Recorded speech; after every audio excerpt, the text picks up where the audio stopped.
representing Mr. Ayola Ademilua this morning, Mr. Gbenga Adejumo. Let's put down together for Mr. Gbenga.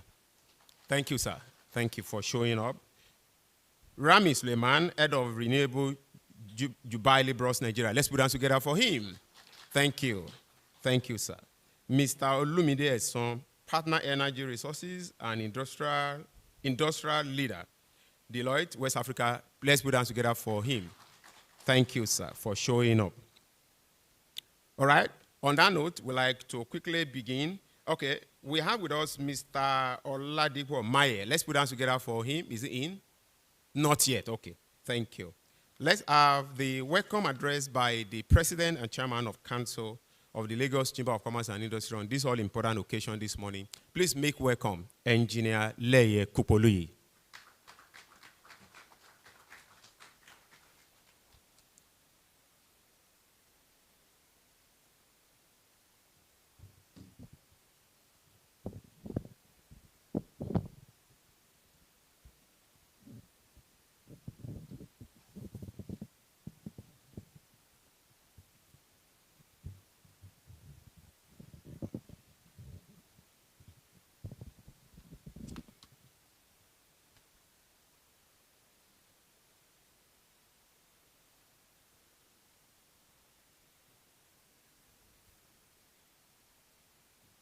Good morning, all.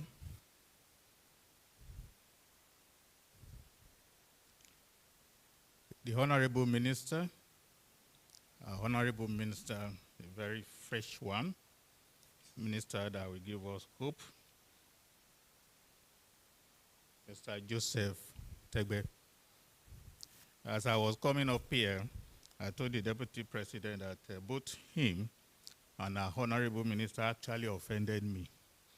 I was saying what it is. I say, I will let the whole House know how both of them have decided to offend me. By the time they are doing the introduction, actually, instead of Mr. Joseph Tegbe, it's supposed to have been Engineer Joseph Tegbe. Just like our Deputy President, who is an engineer. They abandoned us, they went into finance, but we have a way of catching them up. Now the same engineer is back to the machine in terms of power. It's not back to the machinery food. Can you give a round of applause to Engineer Joseph Tegbe, our Honorable Minister for Power? Thank you for being here today, because your job here today is more of engineering than finance. My brother, the Managing Director of Rural Electrification, my brother for a long time, Abba Abubakar Aliu, thank you for being here. We are here for you, because over 70% of the people that need electricity, they need your kind of electricity, actually. Thank you for being here. And our sponsors that are here, without you, we wouldn't have been here anyway. Jubilee Brothers, thank you for sponsoring this. And the LPV, we thank you. And every of the speakers that are here and that are represented, the Knowledge Partner, the Deloitte West Africa, Ernst & Young, and others in Nigeria.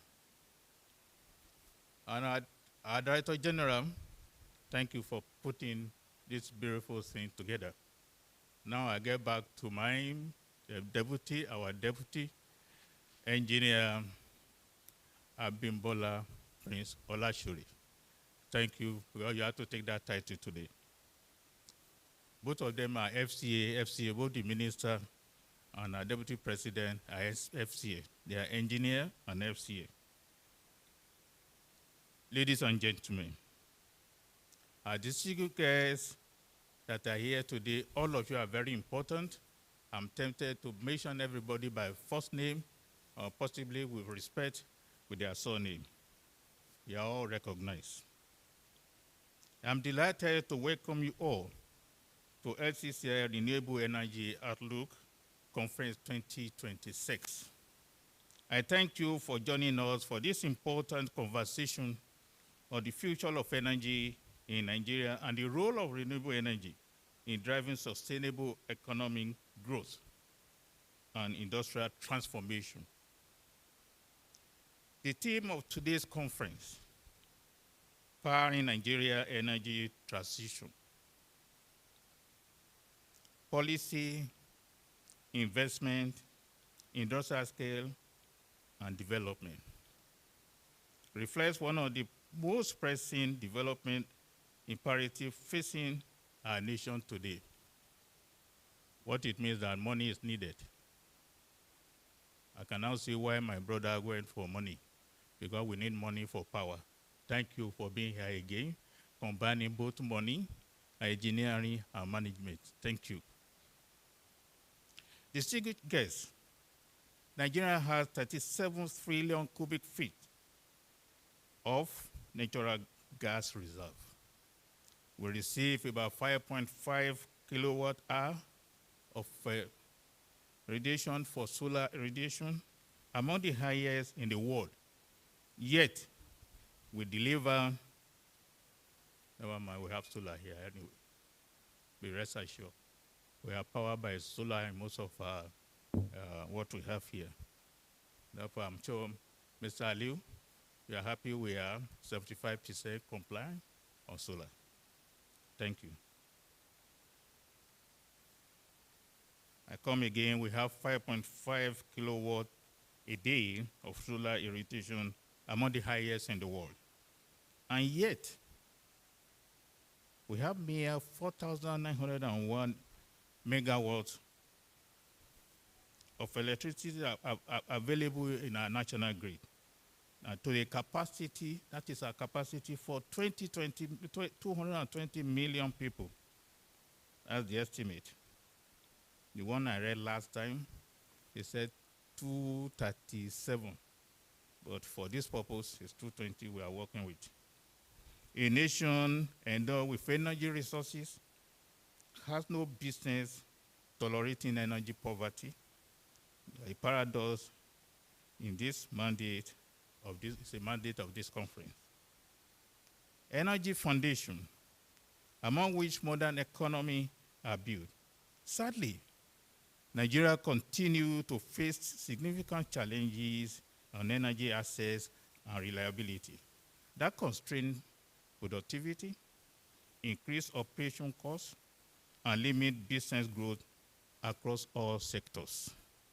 For many enterprises, energy costs have become a major component of their operating expenses. Against this backdrop, renewable energy presents a unique opportunity for Nigeria. Beyond addressing electricity deficit, renewable energy offers a pathway to energy security, economic diversification, and industrial development. LCCI believes that achieving a successful energy transition requires a deliberate combination of sound policy framework, significant private sector investment, and infrastructural development, and the industrial scale development of a renewable energy solution. Renewable energy is both an environmental and economic agenda. This conference is therefore provide a timely platform for all stakeholders to engage on practical steps needed to assess Nigerian energy transition. We appreciate you once again, Mr. Abba Aliu. We appreciate you once again, our Honorable Minister, whose leadership in the Electricity and Power Ministry and the Rural Electrification Agency continue to advance energy access through innovative off-grid and contribute energy solution across the country. Mr. Aliu, thank you. Our Honorable Minister, we are extremely hopeful. We know your pedigree. We know in another few months, darkness will be a thing of the past in Nigeria. We also acknowledge the Honorable Commissioner. When he gets here, we'll be working together with us because for everything that we do here, he's always here. I'm sure he's on his way. Mr. Abiodun Ogunleye, I'm very grateful to our sponsor once again, Jobali Brothers. Though we are brother, but brother is part of your name. We're in the same business. And let PV Technology for their support and partnership is making this conference possible. Their contribution to Nigerian renewable energy ecosystem is commendable. I encourage you all to visit the exhibition area, whose our partner has showcased innovative renewable energy technology and solution, offering opportunity to explore energy technology and identify practical renewable energy solutions. LCCI will continue to provide the platform for robust conversation in the deployment of renewable energy as a credible alternative energy for business and household. We expect this discussion to recommend emerging from this conference to contribute meaningfully to shaping sustainable energy future for Nigeria. On behalf of the Chamber of Commerce and Industry, I welcome you once again, and I wish you a productive and engaging conference. Thank you for your attention, and may God bless Federal Republic of Nigeria. Thank you.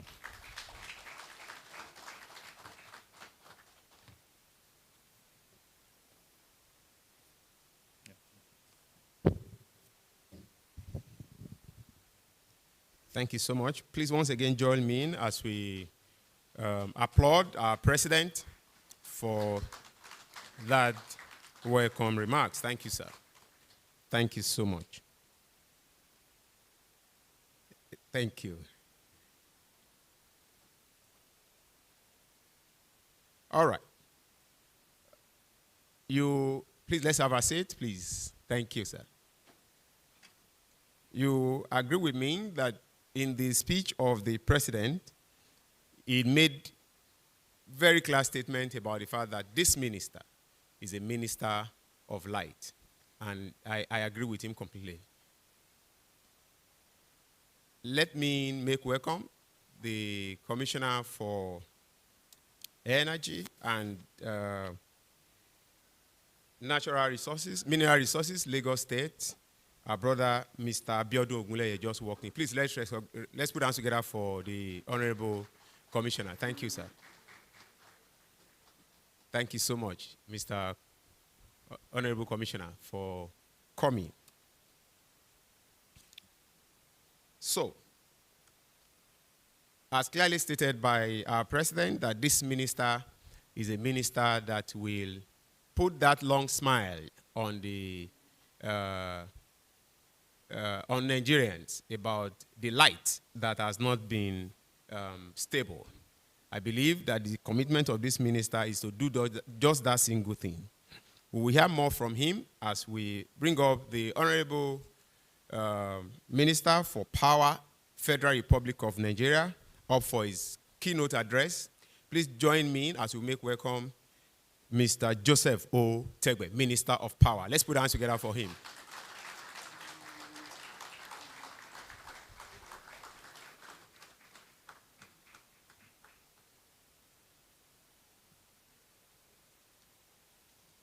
Please, let's be seated.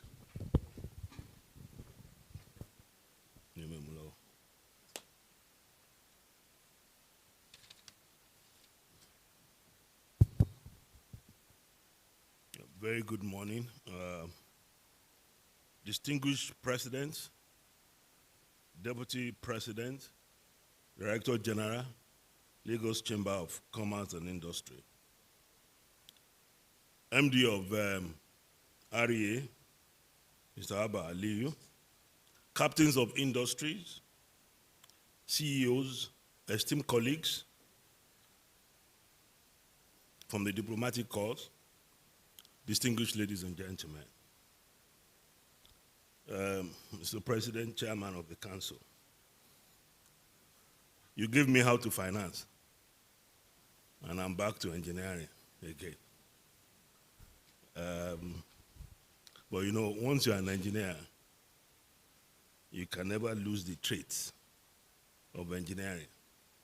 And it's easier to even perform in finance when you're in engineering, because people think you don't even need calculator in finance.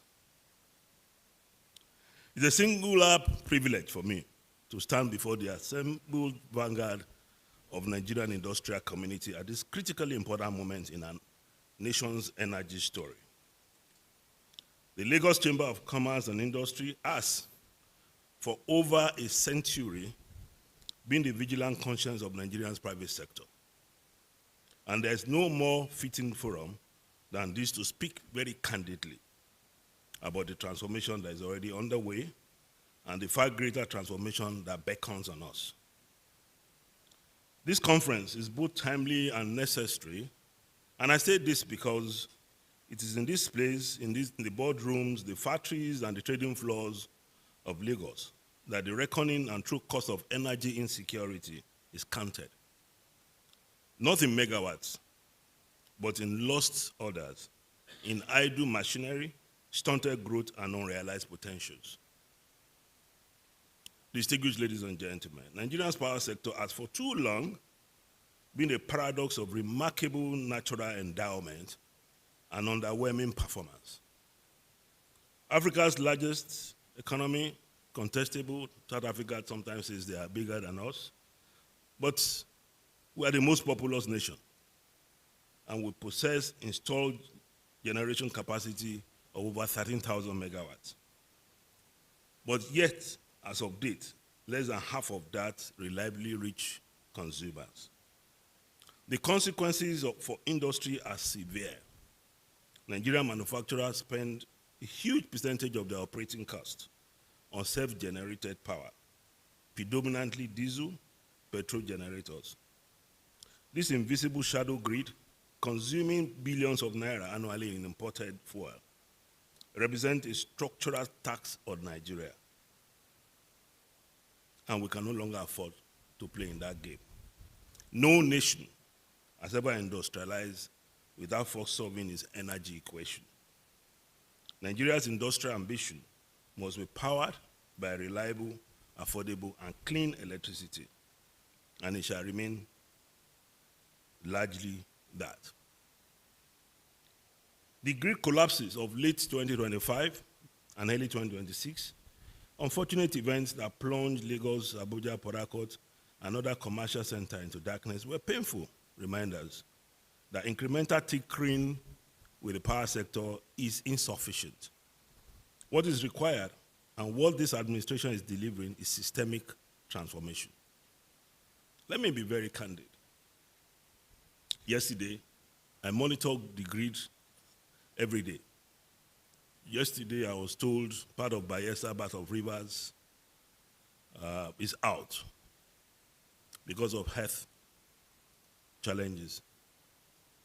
Last week, we had to resolve issues of community in Ikore-Ekpere.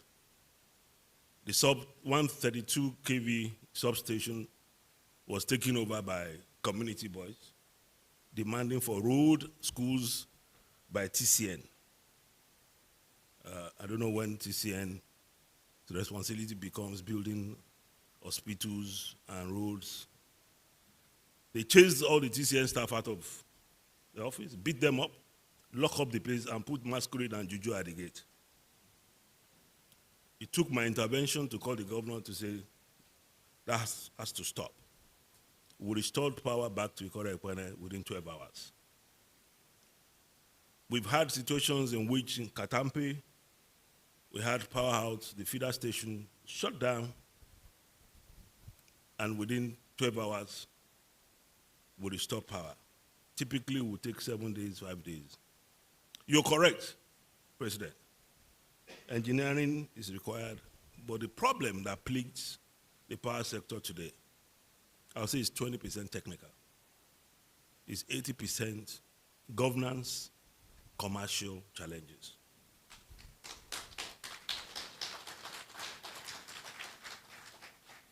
From generation through transformation to distribution, debt pile-up, reconciliations being done. It's like pumping huge water through a very tiny funnel. The funnel will either burst or it returns. And that's why you have rejections at transmission level. If you generate 8,000 megawatts and you can only wheel 5,000 megawatts, and then at distribution end, you're having 44% metering gap, and you're having ETC and C losses as high as 33%. By the time you compound that, you're getting about 55% loss. So the guys who are meant to collect X, I might end up collecting 50% of X. That 50% of X cannot pay transmission. And if you have 50% of X in transmission, and you actually had 1.2% X, 1.2X, as generation, then the debt keeps piling up. And that's why sometimes we have to look at issues holistically. The foundation of our transformation in Nigeria today, ladies and gentlemen, is legislative. Within 10 days of assuming office in May 2023, our President Bola Ahmed Tinubu signed the Electricity Act of 2023 into law. This represents a landmark piece of legislation that has fundamentally reordered the governance of Nigerian electricity sector. For the first time in our nation's history, electricity has been removed from the exclusive legislative list. States now possess constitutional authority to generate, transmit, distribute, and even regulate power within their territories. This transcends decentralization. Ladies and gentlemen, rather, it is democratization of the energy governance.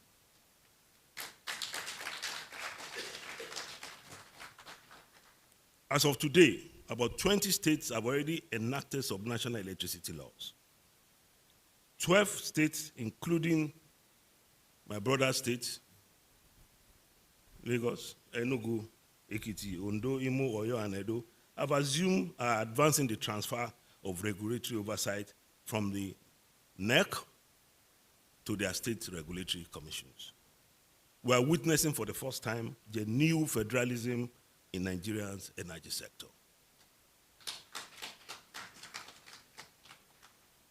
Complementing this, the Federal Executive Council approved the National Integrated Electricity Policy in May 2025. This is a comprehensive blueprint, replacing an outdated 2001 framework. We've had that framework for 24 years before we replace that framework. The policy provides clear strategies to tackle infrastructure deficits, regulatory inefficiency, enable integration, which hitherto nobody was talking about renewable. But there are countries today that renewable energy actually contributes 60 to 70% of their generation capacity.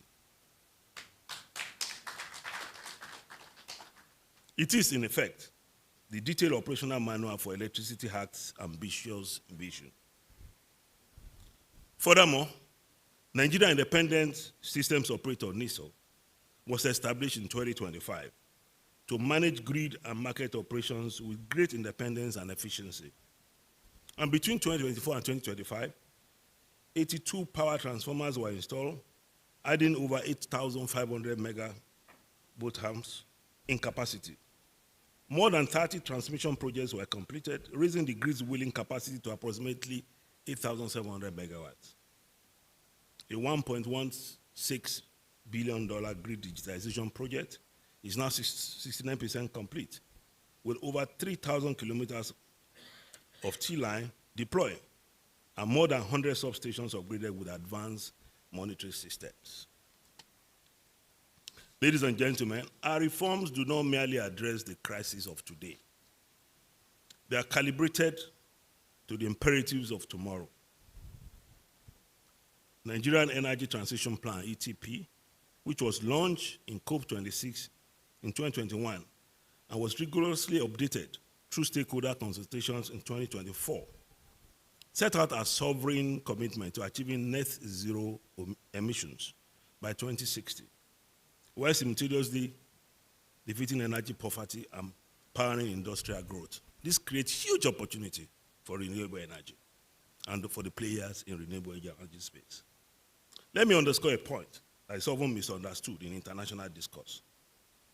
Nigeria energy transition is not fundamentally a climate concession. It is an economic strategy.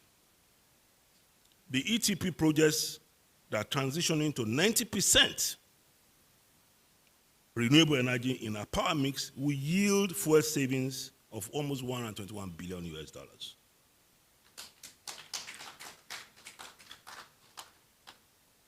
This is saving that will accrue to Nigerian businesses, Nigerian consumers, and the Nigerian state at large.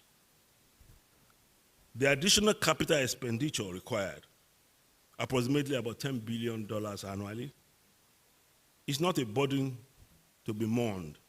It's an investment to be mobilized.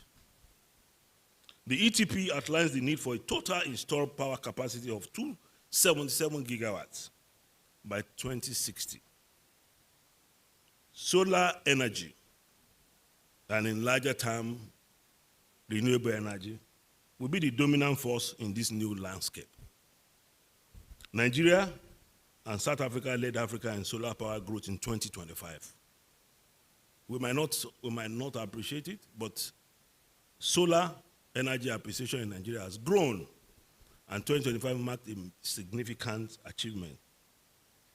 And that leadership position between South Africa and Nigeria is not accidental. It also reflects deliberate policy, expanding private sector investment, and a growing recognition within the investment community that Nigerian solar irradiation potential, amongst the highest on the continent, represents a genuinely transformational competitive advantage. Last Saturday, I was in Niger State with Abba. We went and broke the ground for a private investment that was given 500 hectares of land free by Niger State government to build 200 megawatts of solar powered.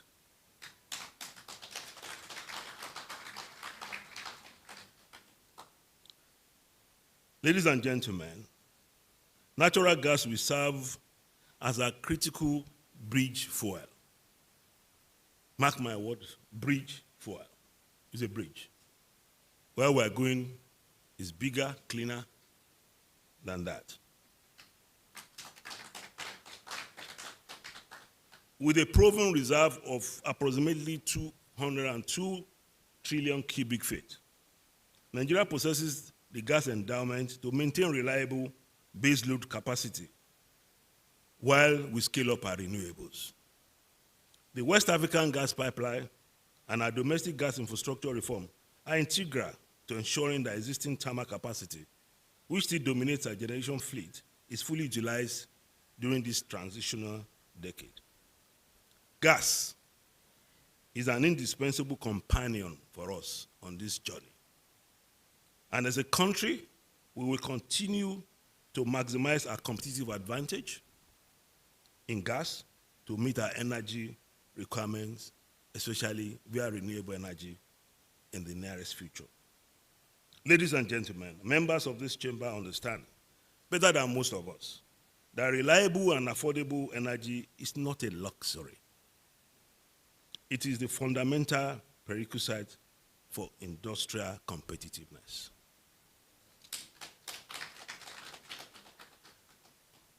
President Bola Ahmed Tinubu, GCFR's administration, energy reforms, have already attracted over $2 billion in new private sector investment in the sector.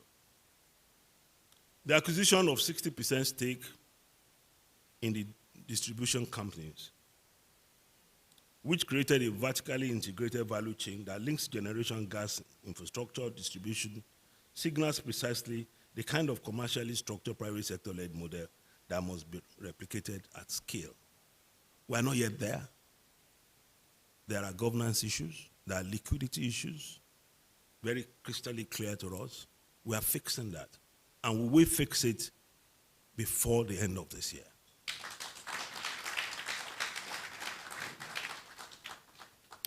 Our energy sector revenues nearly doubled between 2023 and 2025, rising from 850 billion to over 1.5 trillion naira, following cost-reflective tariff adjustments for Band A consumers.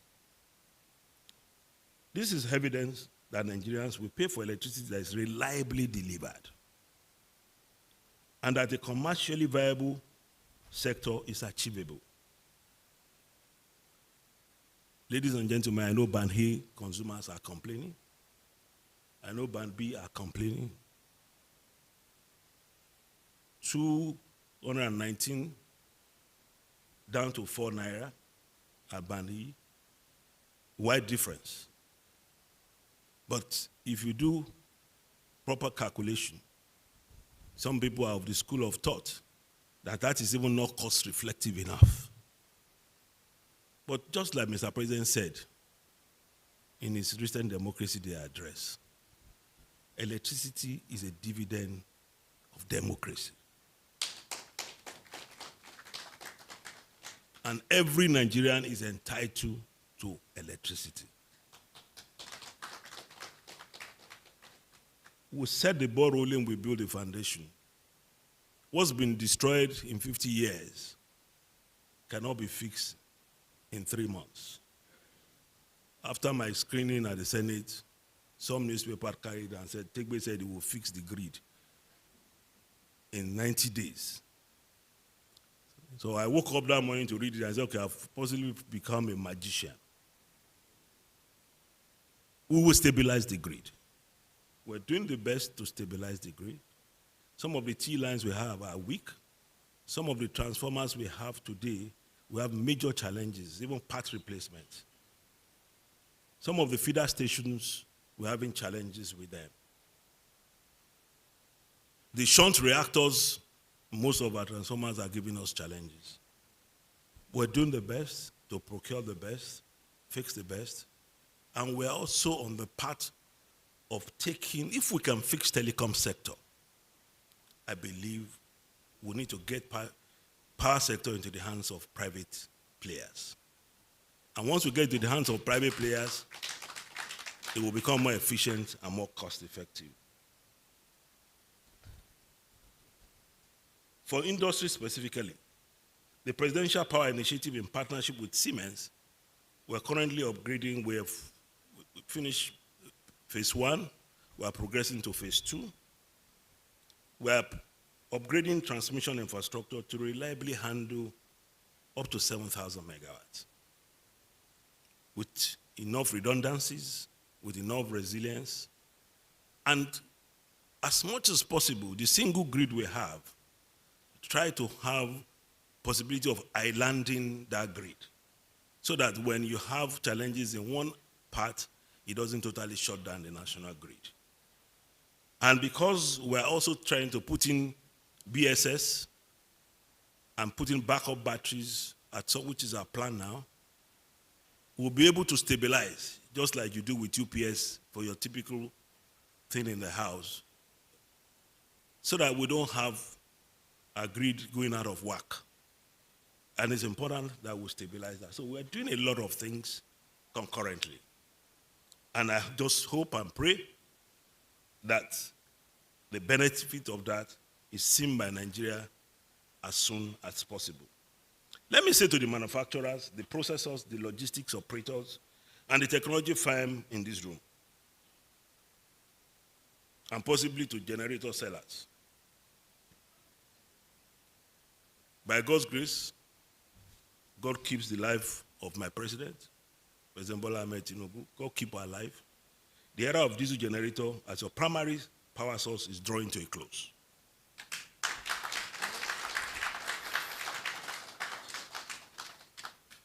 And we're seeing that. We're deploying mini grids, solar-powered mini grids across all universities.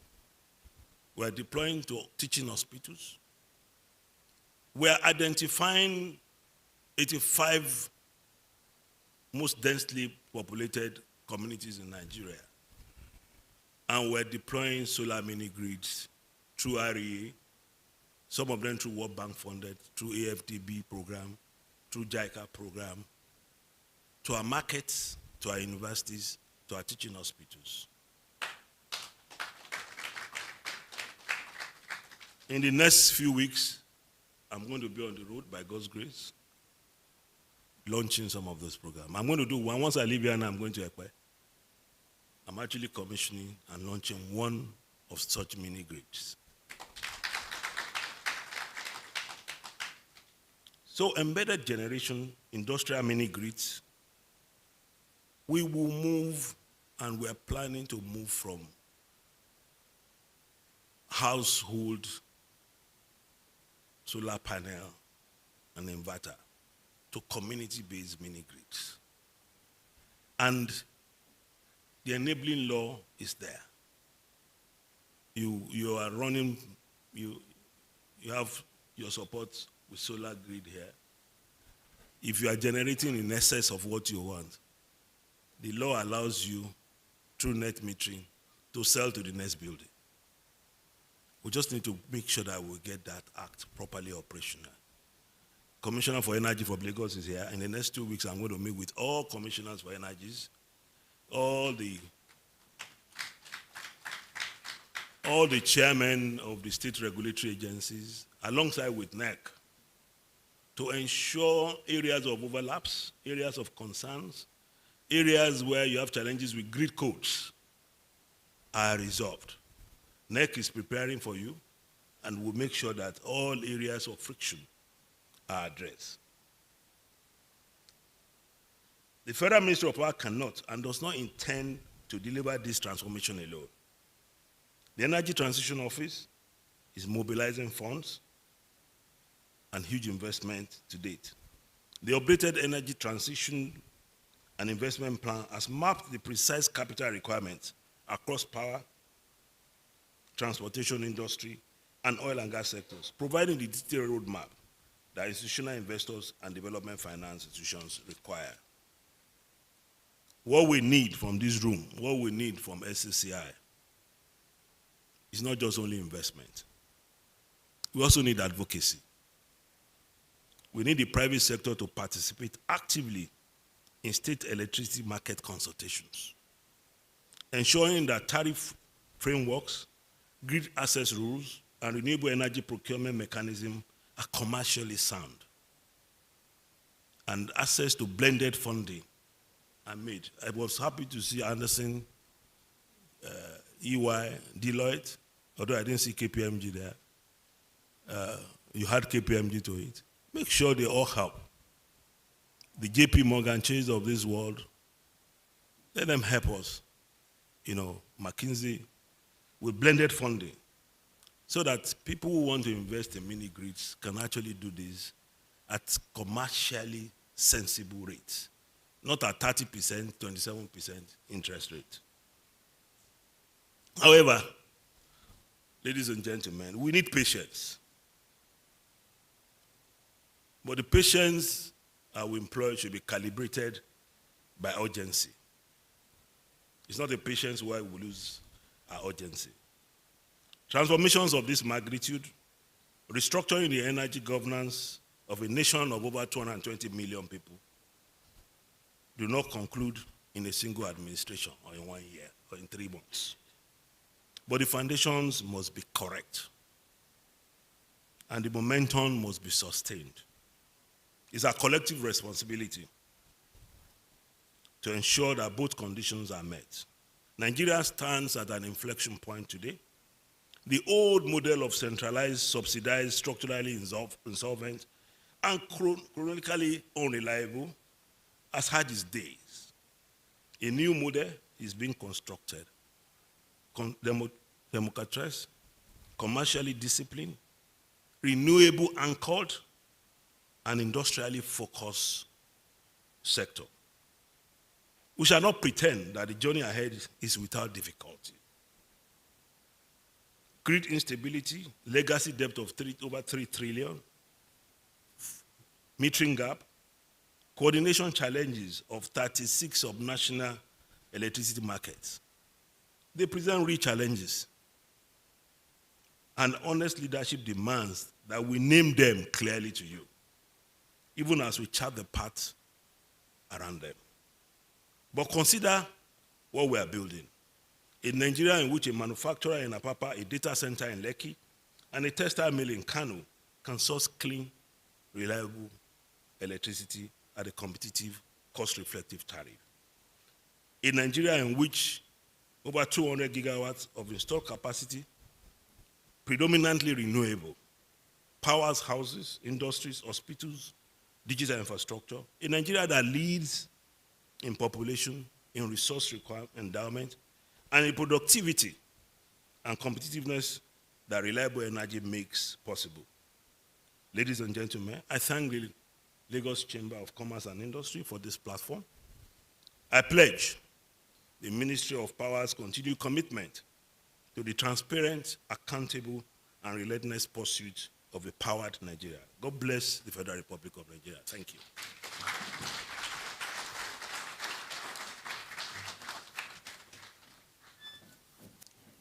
Wow.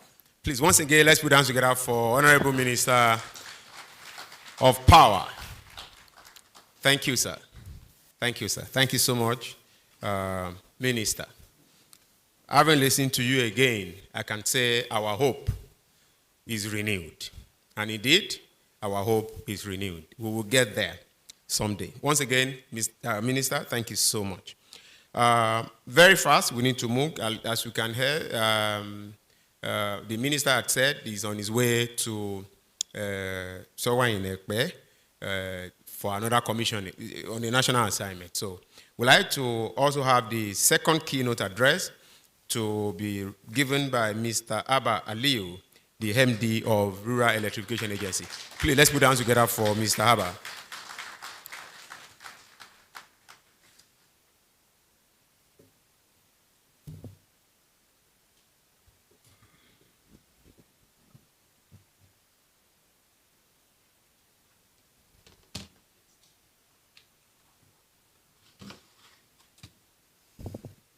My boss, the Honorable Minister of Power, we used to, when he was appointed, we used to joke that initially in the power sector, you either have an engineer or a commercial person. If you have an engineer, you can go and present something, and when he starts to argue, you say that, no, sir, this is not engineering, this is commercial. And if you have a minister who is commercially oriented, when you go and present something and he argues, you say that, Honorable Minister, this is not commercial, this is technical. But now you are fixed with someone who is engineer and also commercial, so you don't know where to run to. Honorable Minister, it is a pleasure working with you. I had worked with the minister even before being appointed while he was with KPMG, and we designed one of the best payment systems for the power sector at the early stage of the reform that was taking place in the sector. The president of the Chamber of Commerce and the deputy president, my brother and my boss also, the Honorable Commissioner of Power in the Lagos State. Ladies and gentlemen, I would like to adopt the protocol that had already been established. I would like to just start by quoting what the Honorable Minister, he referenced the last speech by the president, in which he specifically mentioned that electricity is a dividend of democracy, and every Nigerian has right to electricity. This is not a rhetoric by Mr. President. Already, in Nigeria, we are implementing the biggest publicly funded renewable energy in the entire world. And this is a statement that hardly gets to the public. A $750 million project that would incentivize a private sector investment of $1.1 billion to deploy 1,350 mini grids, of which 250 of them are going to be interconnected mini grids to electrify 17.5 million Nigerians. And I repeat, 17.5 million Nigerians. This is like the total population of some countries. And this is not rhetoric, it's already starting.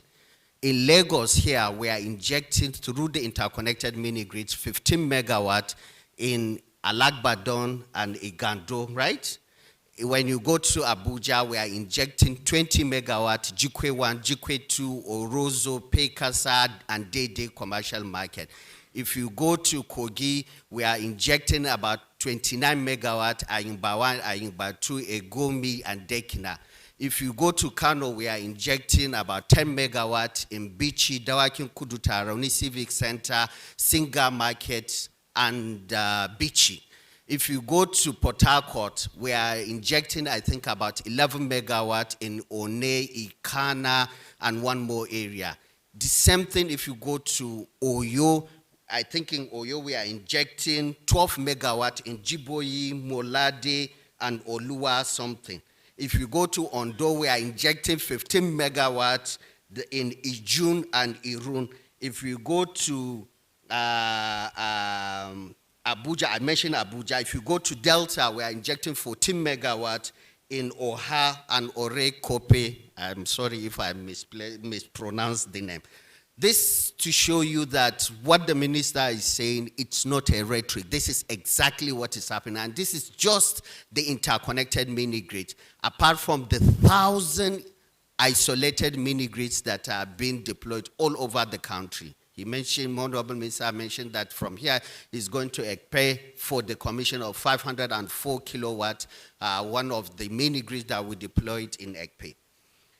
Honorable Minister of Power and ladies and gentlemen, my speech now.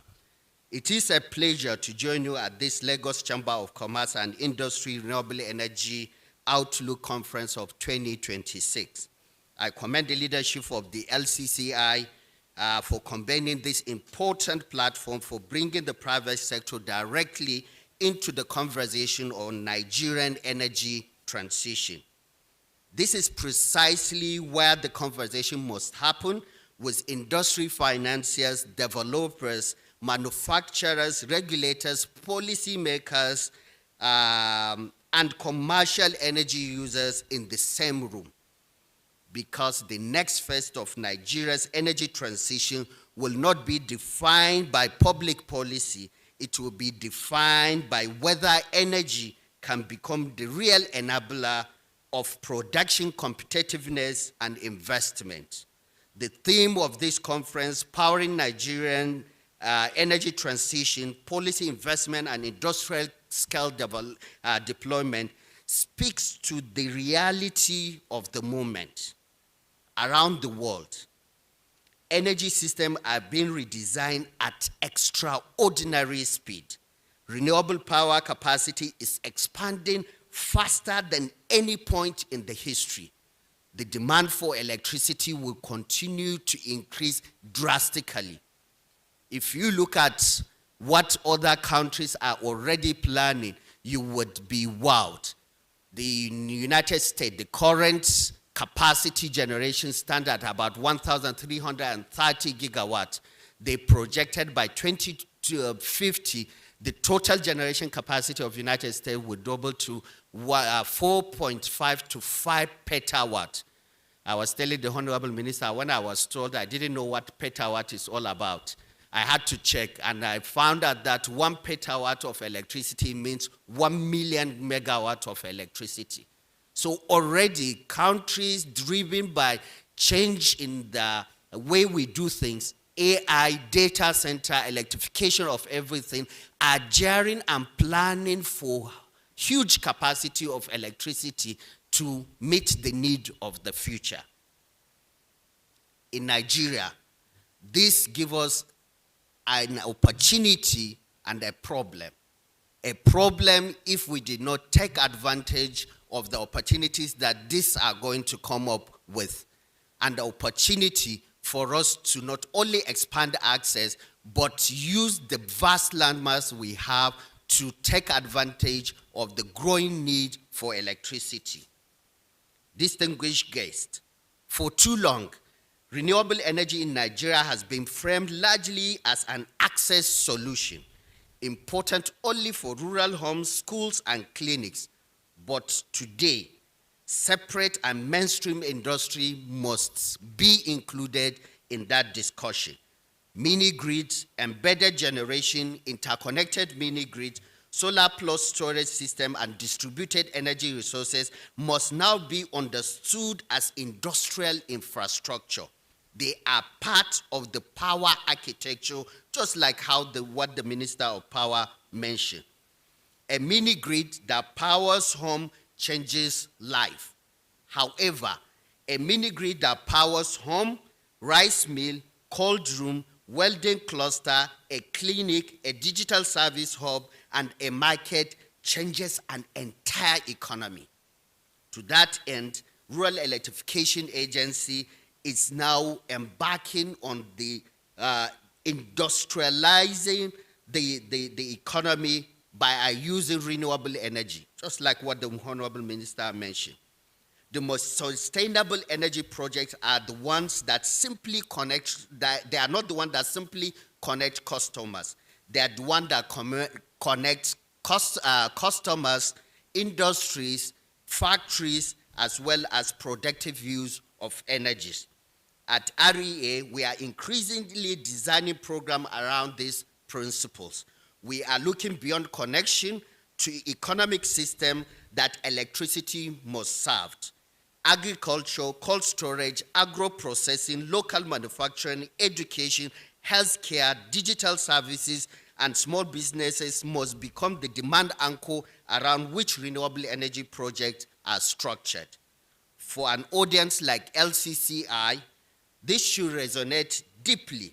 Your members understand that electricity is not an abstract issue.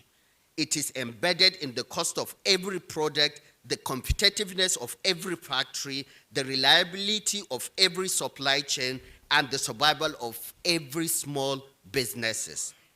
When manufacturers depend on diesel, it eroded their competitiveness. Last year, we commissioned a mini-grid in local government called Kwampam in a community called Namu. This is one of the biggest rice-producing communities in Nigeria, and they also have the most unstructured, biggest rice factories, processing factories in that community. However, what we found out was over 38 factories that were using diesel to process the rice were out of business due to lack of competitiveness. In partnership with the United Nations Development Program, we deploy a 50 kilowatt mini grid in that Namu communities. That 50 kilowatt brought back 5 factories owned by women into business, making their produce competitive. We are now working on expanding that 50 megawatt to 5 megawatts so that all the 38 factories will be back into competitiveness. This is what means when you domesticate electricity within a productive area. We have also seen how other countries have changed the dynamics of their electricity. For example, Pakistan offers a useful example. Within a short period, the country experienced a major solar surge. They imported 17.9 gigawatts of solar standalone system. And I repeat, 17.9 gigawatts of solar standalone productive use of solar equipment.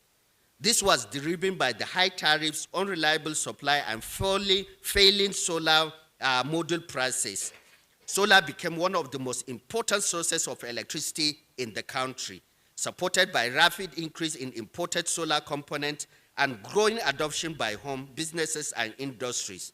However, Pakistan also shows that there is other side of the story.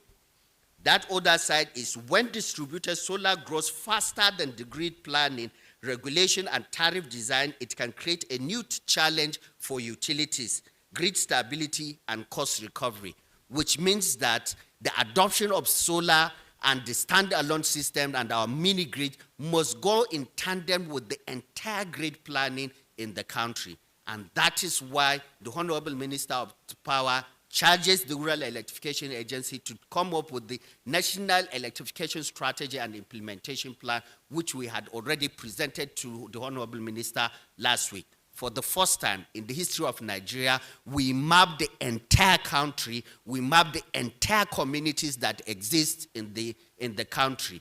We mapped from Lagos State, which we call the biggest community with about 2.5 million households, to communities that are just 2 megawatts.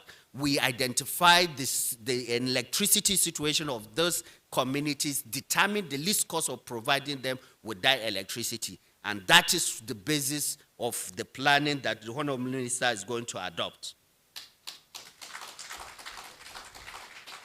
Distinguished guests, the policy environment is beginning to support this direction. The Honorable Minister mentioned the Electricity Acts of 2023 and the decentralization of the governance structure of the electricity sector. Beyond the Electricity Act, recently, the regulator also changed the mini-grid regulation. This is as a result of the pressure of the Rural Electrification Agency. From the cap of 1 megawatt, now mini-grids can be deployed with up to the capacity of 10 megawatts for interconnected mini-grids and 5 megawatts for standalone system. This also presents a huge opportunity for the private sector to continue to invest large capacity mini-grids. And that was the basis, the regulation that we based on to start developing the interconnected mini-grids. Ladies and gentlemen, the Nigerian environment, it's ripe for the adoption of renewable energy as a complementary source of generation capacity. In all the mini-grids that we deployed the generation capacity, distribution infrastructure, metering, and SCADA system. That makes it to be economically viable because we see every electron that we generate, we see it turning into Naira and Kobo. This is because we have learned from the mistakes of the on-grid and we don't want to repeat it at the off-grid. There is also the last part of it, which is the manufacturing of the renewable energy.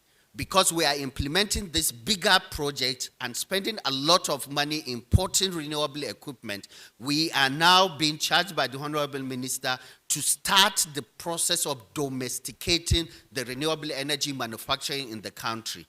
As at today, Nigeria has a pipeline of 3.7 gigawatt manufacturing capacity in the country.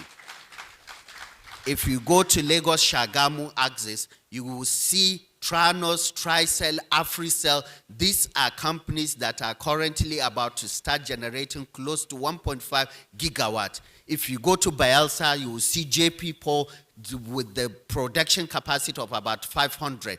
The same thing if you go to Kano, you will see IRS. If you go to Abuja, there is the JBR that is already about to start generating 250 megawatt. And Lagos, being Lagos that it is, already in a PV panels manufactured in Ikotun, Lagos, is already being not only sold in Nigeria but exported to other African countries. Lagos doesn't carry last.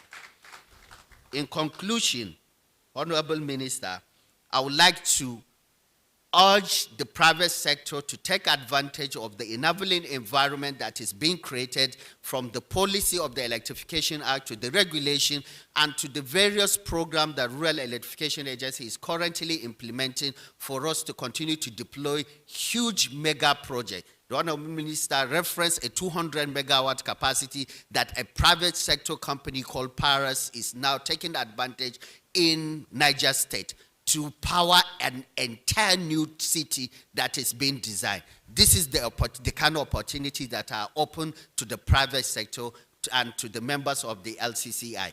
Thank you very much for this opportunity, and I wish you the best of luck.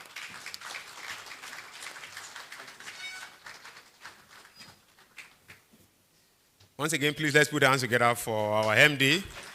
Thank you so much, MD. Thank you. So, I understand that the minister and the MD of REA may want to leave, we have this short presentation to be made to two of them. Mr. President, Deputy President, and the DG, please, I'd like to crave your indulgence, so please step forward to make this presentation. Please, let's be seated. Let's be seated. Mr. President, Deputy President, and the Director General, I'd like us to step forward to make this presentation. Yes, ma'am.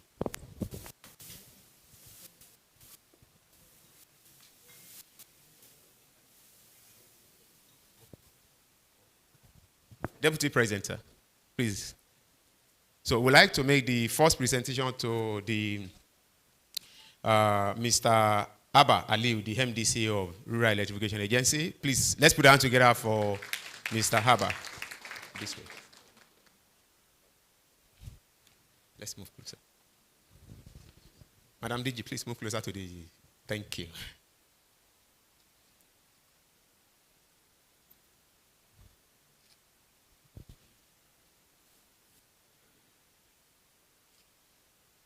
Are we good?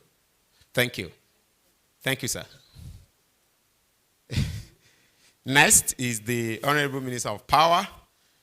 Please, let's put hands together for Honorable Minister of Power as he receives this.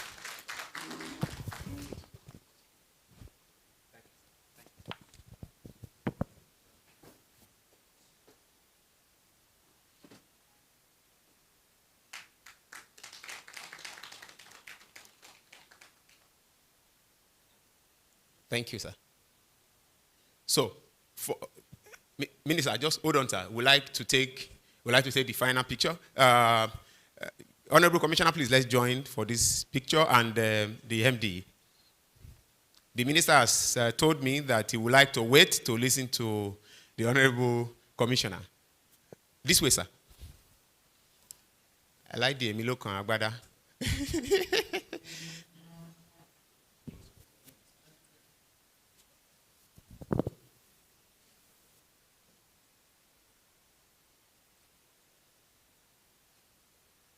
Are you good?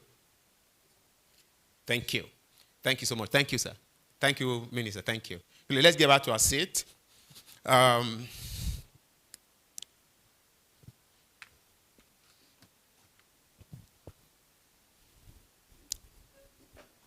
you so much.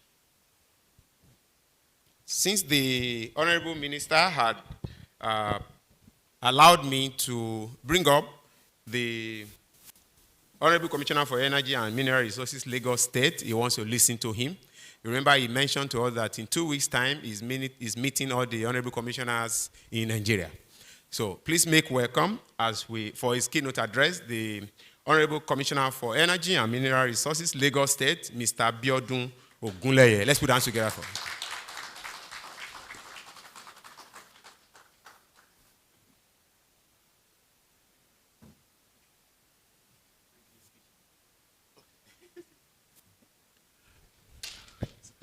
Honorable Minister,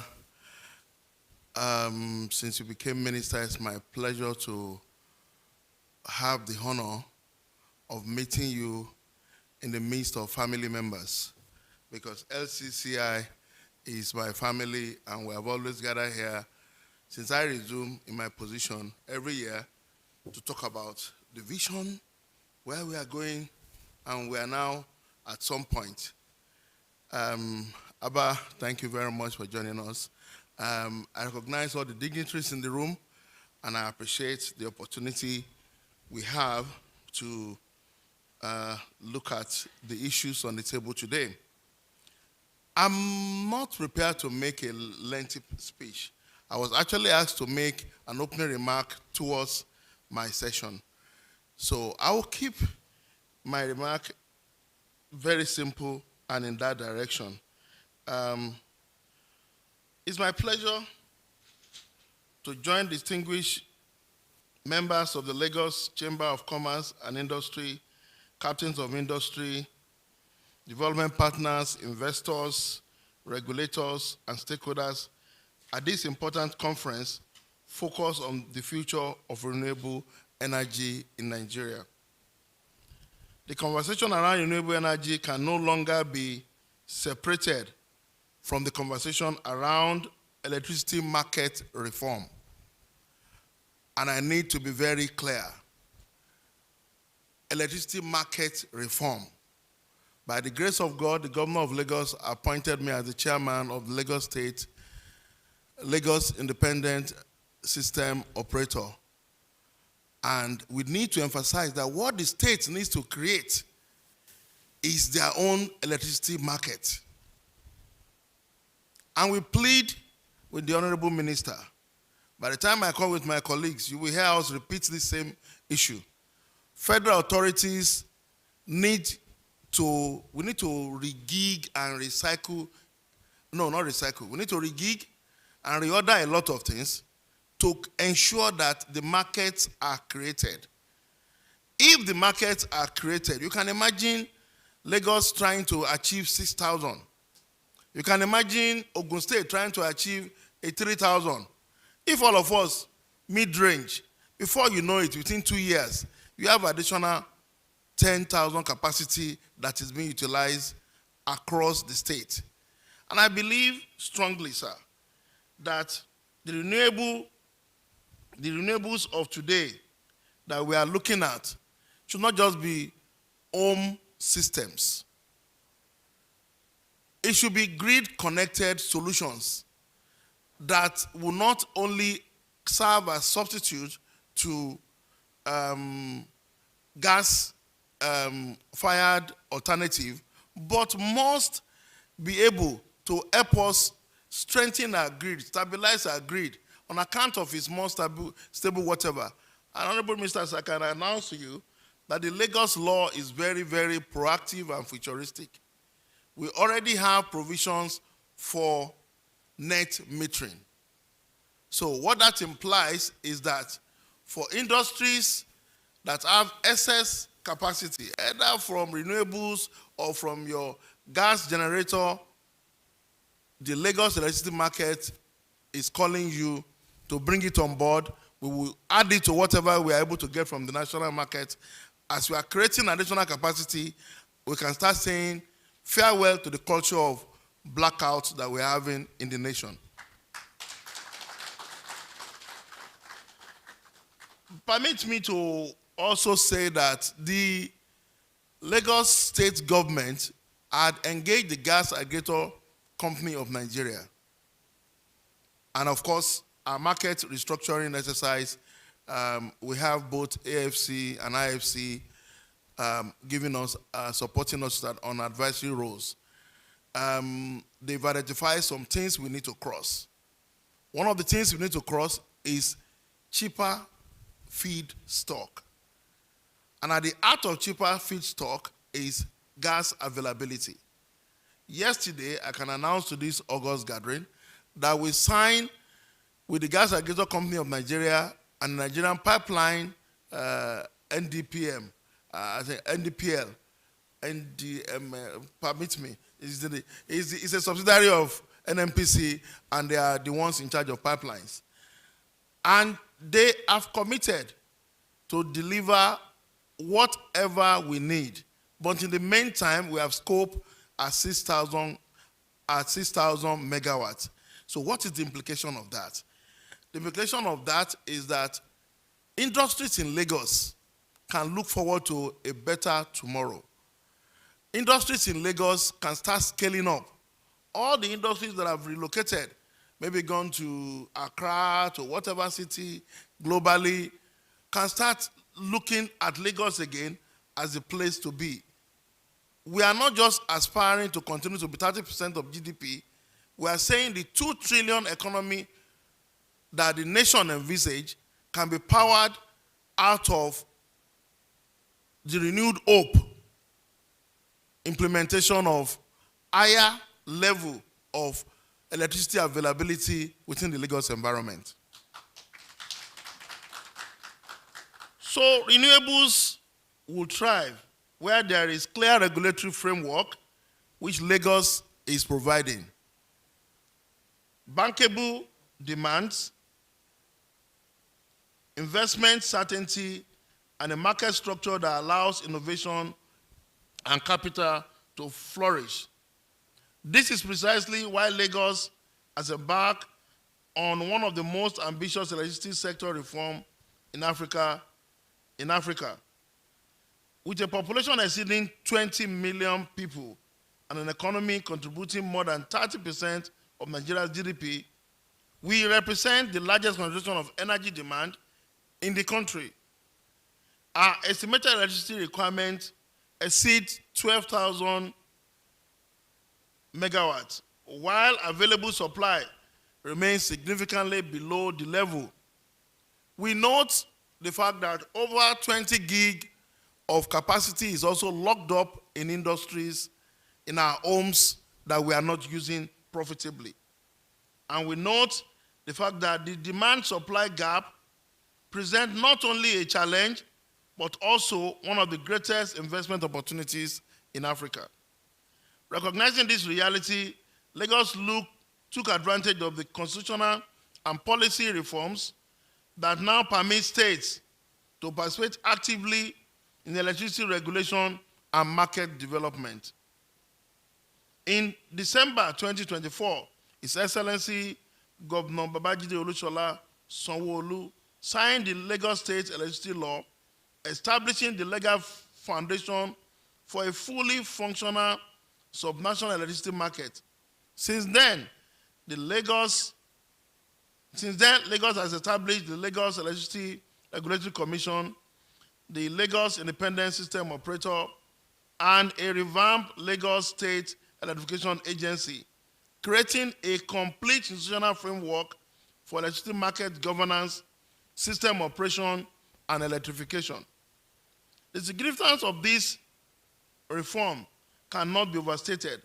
For the first time, Lagos can plan, regulate, attract investment, and develop energy solutions tailored specifically to the needs of its residents, businesses, industries, and communities. Renewable energy occupies a central place in this vision. Through our integrated resource planning process, Lagos has outlined a pathway to deliver an additional 6 gig of electricity over the next 6 years, including significant contribution from solar energy, embedded generation, battery storage, and hybrid system. Our objective is not to be naming projects. Our objective is to ensure that we can say specifically under a new KPI framework how many of these facilities have come alive, how many homes, how many families, how many individuals have been impacted by this project. Renewable energy is not for us a nameplate item. They are not projects that you will go to site and you'll be looking for where they are. If you go to all our major hospitals, we have proactively ensured that all of them currently have renewable energy now as their base choice when it comes to operating the hospitals. What we find out was that we are paying more for diesel than we are paying for medical supplies, for the Panadols and all that we are giving to people. So we are not thinking about what to do. The cost of our children's education, when we also check, we are paying so much, not as badly as the health centers, for those facilities. Same for our high courts. So for us, renewable energies represent the way to go. And we're already seeing practical evidence of this transition. Renewable energy solutions are being deployed across public infrastructure, our schools, healthcare facility, public lighting. Permit me to note that we have deployed 40,000 street lights. If you drive around Lagos in the night, you will know that Lagos is a better place to be at today compared to some few months ago. Let me assure you, we are not done until you can get light to your gate step. Mr. Governor is approving additional 44,000 street lights to be installed. The vision is Lagos is a 24-hour city. After ensuring that our streets are motorable, we should be able to get them lighted. After getting them lighted, we'll move to power for transport, alternative power for transport. And I can assure you the ministry is already doing quite a lot of work on that too. Perhaps the greatest opportunity lies in replacing inefficient self-generation, which the Honorable Minister has referred to extensively. Studies indicate that Lagos is home to millions of generators, representing enormous economic loss, which Honorable Minister also indicated to us. Fuel consumption and carbon emissions. Every generator replaced by solar, storage, mini-grid, or other clean solutions represents a win for businesses, for consumers, for investors, and the environment. The future of renewable development in Lagos will therefore be driven by a market approach. Opportunity across utility-scale solar, embedded generation, mini-grids, battery storage, electricity mobility, infrastructure, smart metering, energy-efficient solutions, and clean energy financing. The role of government is to provide the enabling environment, transparent regulation, and investment confidence required for the private sector to thrive. Permit me to note the partnership we have with all the federal agencies. And I must say, Honorable Minister, your agencies have been fantastic. FGM Power Co, we give it to them. REA, we give it to them. But permit me a but. We are not a liver twist, we are not asking for more. We are asking to be involved. We are asking to be at the center of the implementations you plan for us so that your delivery can be shorter. All the local community issues and issues around quality, because we are the ones that will use this facility. Please, Honorable Minister, again and again, we are pleading, permit us to be at the driving seat or in the room where decisions are being taken for implementation in our various locations. It will help your tenure. Thank you very much. As we look forward ahead, our vision is clear. Build Africa's leading subnational electricity market, one that delivers reliable power, accelerates renewable energy deployment, attract private capital, stimulate economic growth, and improve the quality of life for every resident of Lagos State. I invite you, investors, developers, financiers, technology providers, and development partners to join us on this journey. The future of renewable journey in Nigeria will be shaped not only by the national and state policies, but increasingly by innovative subnational markets. And Lagos is proud to be leading that transformation. Thank you. May God bless the people of Lagos. May God bless Lagos State and the Federal Republic of Nigeria.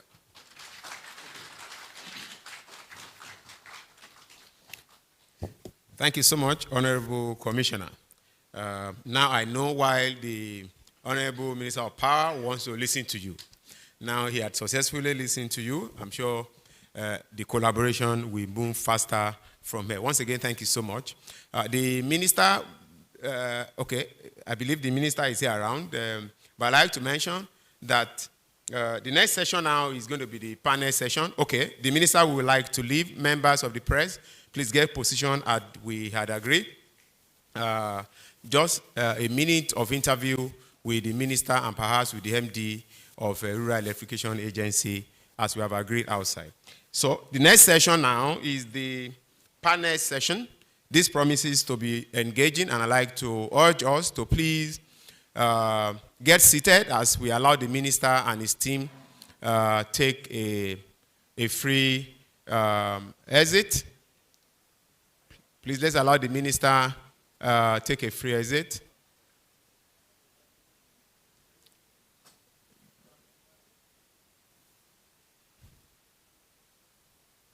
Thank you, sir.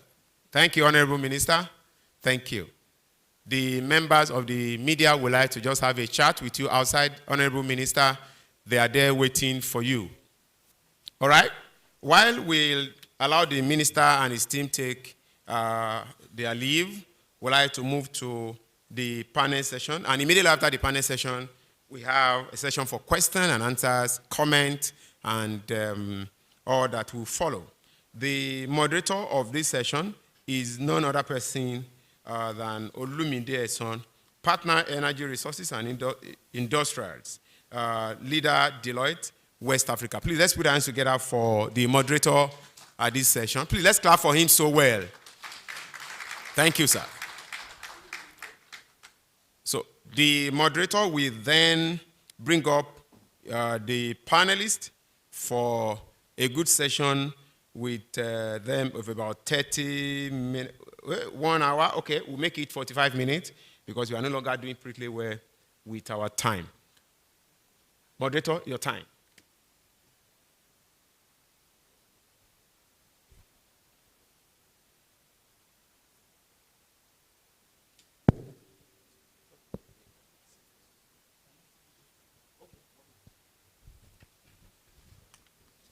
So in about 45 minutes. Okay. Good afternoon, ladies and gentlemen. I'm excited to be here this afternoon, and we've heard a lot from all our leaders today. So they've made the job of this session very easy, and so it's now execution, more like.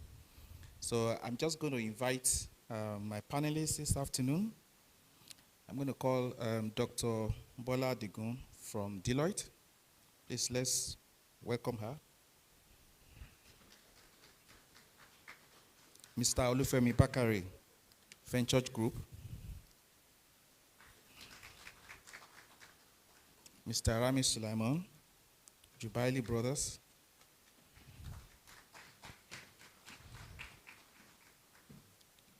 Engineer Emmanuel Agbola, LPV Technologies. And my brother, Honorable Biodun Ogunleye, Honorable Commissioner for Energy and Mineral Resources, Lagos State. So I think two of them accompanied the minister out. Okay, Mr. Bakare is back. So I guess it's just the commissioner that we'll wait for.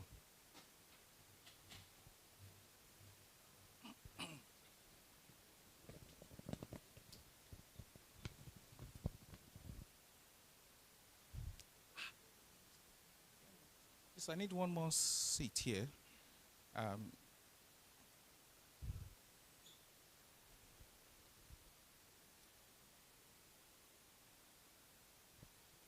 Someone can just pass me one there. I will make do with that. Yes, that will be fine. Honorable Commissioner, sir.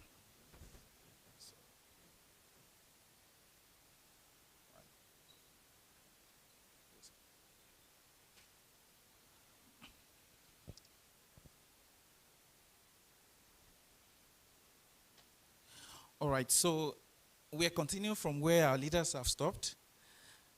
The United Nations Sustainable Development Goal number 7 advocates universal access to affordable energy for all. And of course, as a nation, we have struggled with that. And that's one of the reasons why renewable energy remains one of the options that we have. For the developed countries, they talk about the energy trilemma, which consists of energy security, energy equity, which is also affordability, and then sustainability. And for them, because they've achieved energy security, because they've achieved energy equity, they can easily afford energy. They are concerned now about sustainability, which is for them the reason why renewable energy is something to focus on. That is not the case with us in Nigeria. We are energy poor, with only like 55% access to grid power.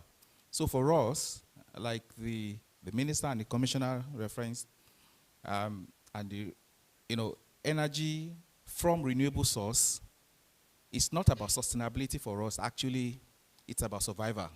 It's about economics. So it's about the only options we have when we can't get enough from the fossil industry. So I'm going to start on that note this afternoon, and I'll come to you, Dr. Bola Digun. From the lens of a consultant, I'm trying to do kind of a current state assessment of where we are with regards to renewable energy in Nigeria. Okay, thank you very much. And again, thank you to the organizers. It's always a pleasure to be part of conferences that are directed at industrialization of the economy.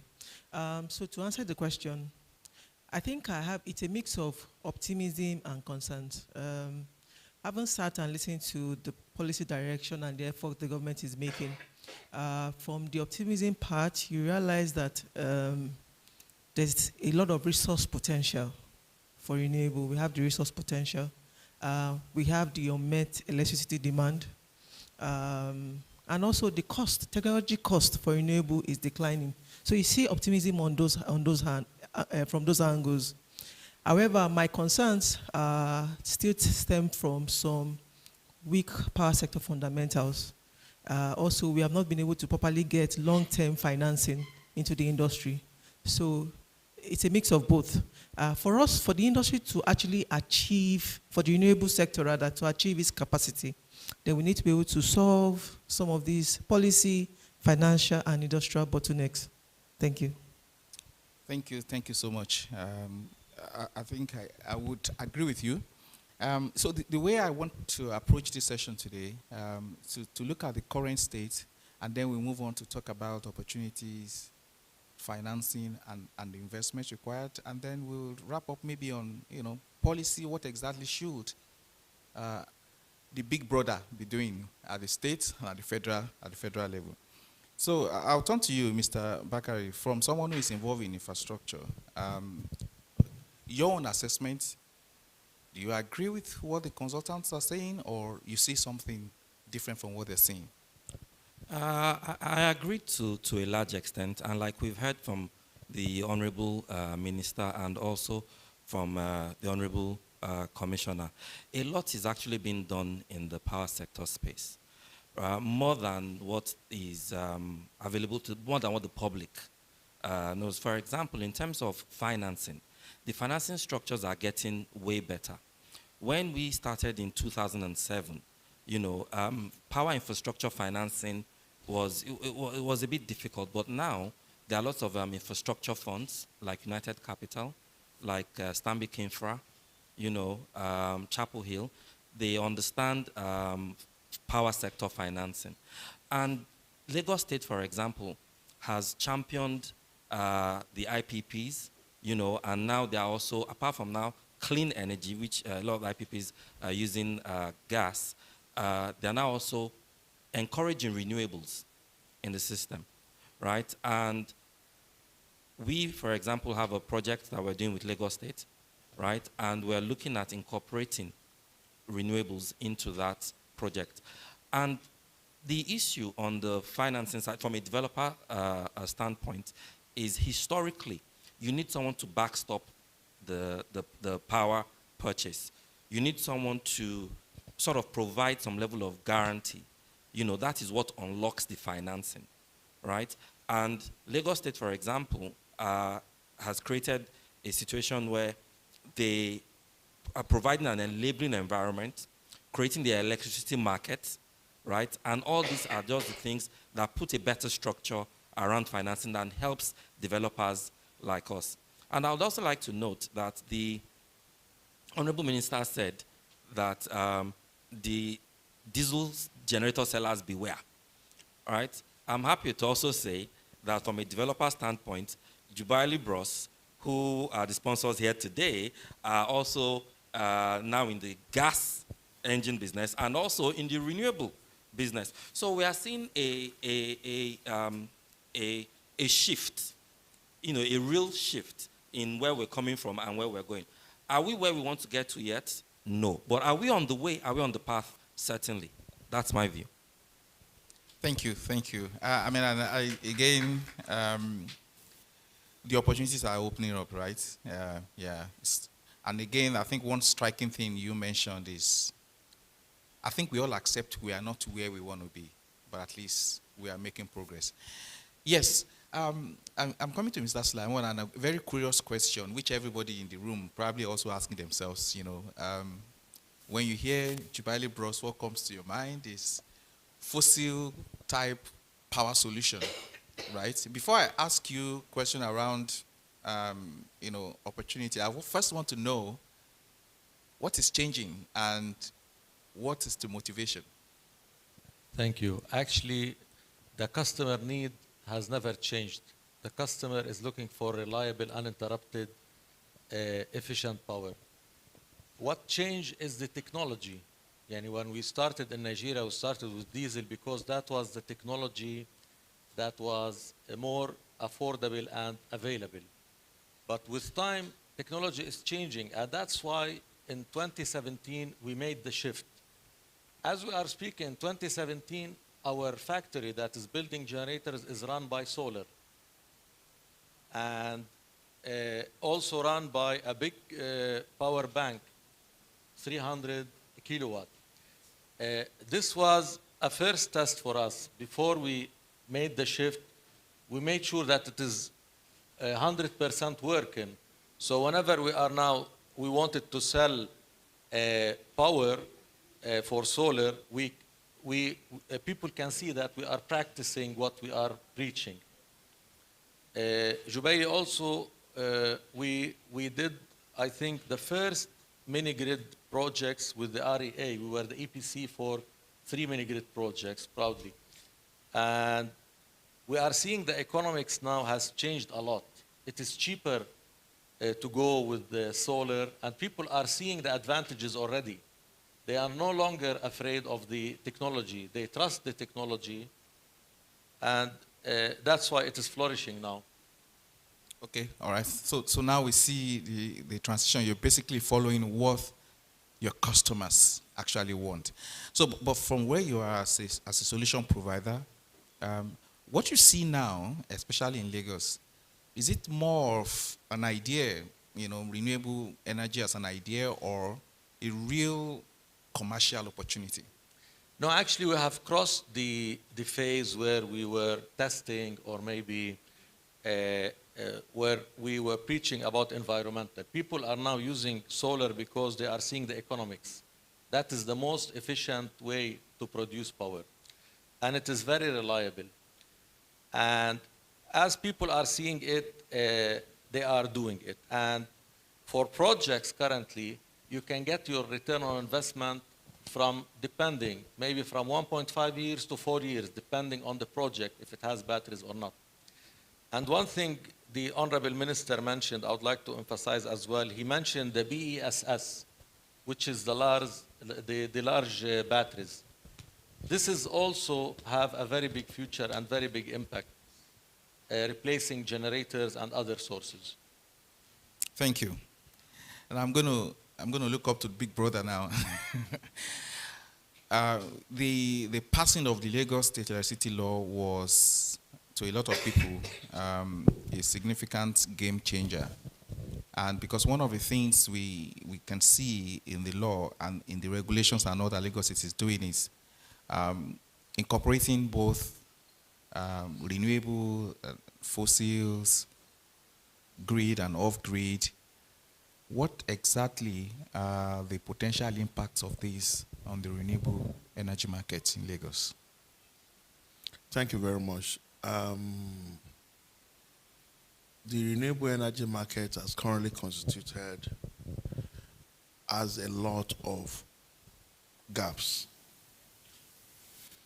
But we thank God for how far He has taken us. We must remember that there was a time when streetlights were installed in this city and they didn't last up to 6 months or whatever. They're all gone and there's been one story or the other. We've had another installation that has crossed over 1 year now, heading for the 2nd year.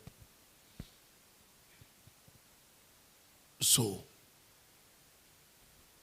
government believe firmly there's a need for us to put structures around the renewable energy market, particularly solar. We are currently creating a renewable energy desk in the ministry to help us track, one, utilization and deployment, and also assuring that, in partnership with SON, assuring that only importers of quality products are encouraged to function in the market. So there are workshops ongoing, there are stakeholder sessions ongoing to ensure that too many of our people don't become victims of unscrupulous installer and importers and all that. But from another angle to it, it's going to take a while for us to get gas-fired power plant out of the energy mix. It is a social, engineering-wise, for us to get the number of panels installed that will take care of, say, we are eliminating completely the grid and gas-fired, is going to be a very. We try to do some calculations. We try to put together some HAS, solar home system scenarios, and we came to the conclusion that, yes, we must continue enlarging and protecting gas-fired assets, not diesel-fired assets, while at the same time ensuring that renewables, not only solar, they come into the system and they find their way. And we still strongly believe that it's not everybody that will be able to pull out the setup cash required to ensure that they are able to enjoy the comfort of the supply that the renewables offer. So there's a future for the grid. And let me close my comment in this regard to say that, you see, the ease with which renewable installation can take place, because they come in basic components, makes them a more viable option across the board as small-scale consumer to those who want to set up massive grid-connected infrastructure. Renewables represent an easy route to the market and cutting cost. So they have a great future, and I see them play a stronger and better role in the energy mix. Thank you. Thank you so very much. And I really appreciate that bit about the regulation, because if you have substandard installation, you risk lives and properties. We've seen videos around the world where wrongly installed solar panels are created a fire disaster. Now, I'm going to move on. I mean, we've talked a lot about the current state of play now. So let's quickly talk about opportunities. Maybe I can go one more round on opportunities and investment. And I saw a chart recently that established a direct correlation between energy access and industrialization for countries. So clearly, it's verifiable data.